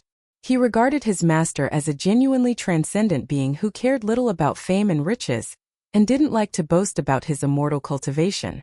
The old man didn't say anything else. Compared to those immortals who could travel on wind and soar through the clouds, it could be said that he had wasted all of his time and lived like a dog. At the end of the day, this wasn't a joyful matter to discuss. Elsewhere, Qian Ping'an stuck another treasure pagoda demon-suppressing talisman on the courtyard door. Neither he nor Lu Tai felt sleepy, so the two of them sat in the courtyard and casually chatted with each other. Qian Ping'an's expression was solemn, while Lu Tai was smiling with squinted eyes and rocking his bamboo fan back and forth as always. Qian Ping'an was just about to say something, yet Lu Tai raised a hand and stopped him from speaking, warning him, "It won't be effective anymore if you talk about it." The handsome young man changed the topic and said in amusement, "Your Dao robe, golden sweet wine, the 2 flying swords in your sword-nurturing gourd, and your immortal treasure-grade demon-binding chain. Just how impressive will you be when you reach the 7th tier of martial arts in the future?" Qian Ping'an gave a knowing smile and said in an open and cheerful manner, "But others won't know of the blood, sweat, and tears behind all of this. Do you find it very strange that I've never regarded myself as a sword cultivator?" Lu Tai sighed and asked, "What's so strange about that?" Qian Ping'an huffed. "Isn't this simply because you're afraid of heights? You took Osmanthus Island when traveling from Old Dragon City to Stalactite Mountain, and you took the treasure-swallowing whale when traveling from Stalactite Mountain to Parasol Leaf Continent. Have you ever taken a Kuan ship before?" Lu Tai flushed red, and he immediately threw his bamboo folding fan at Qian Ping'an. Qian Ping'an held his index finger and middle finger together before gently twirling them in a circle, causing the bamboo fan to spin in midair, as if it were being controlled by silk threads. The bamboo fan circled around Qian Ping'an once before flying back to Lu Tai.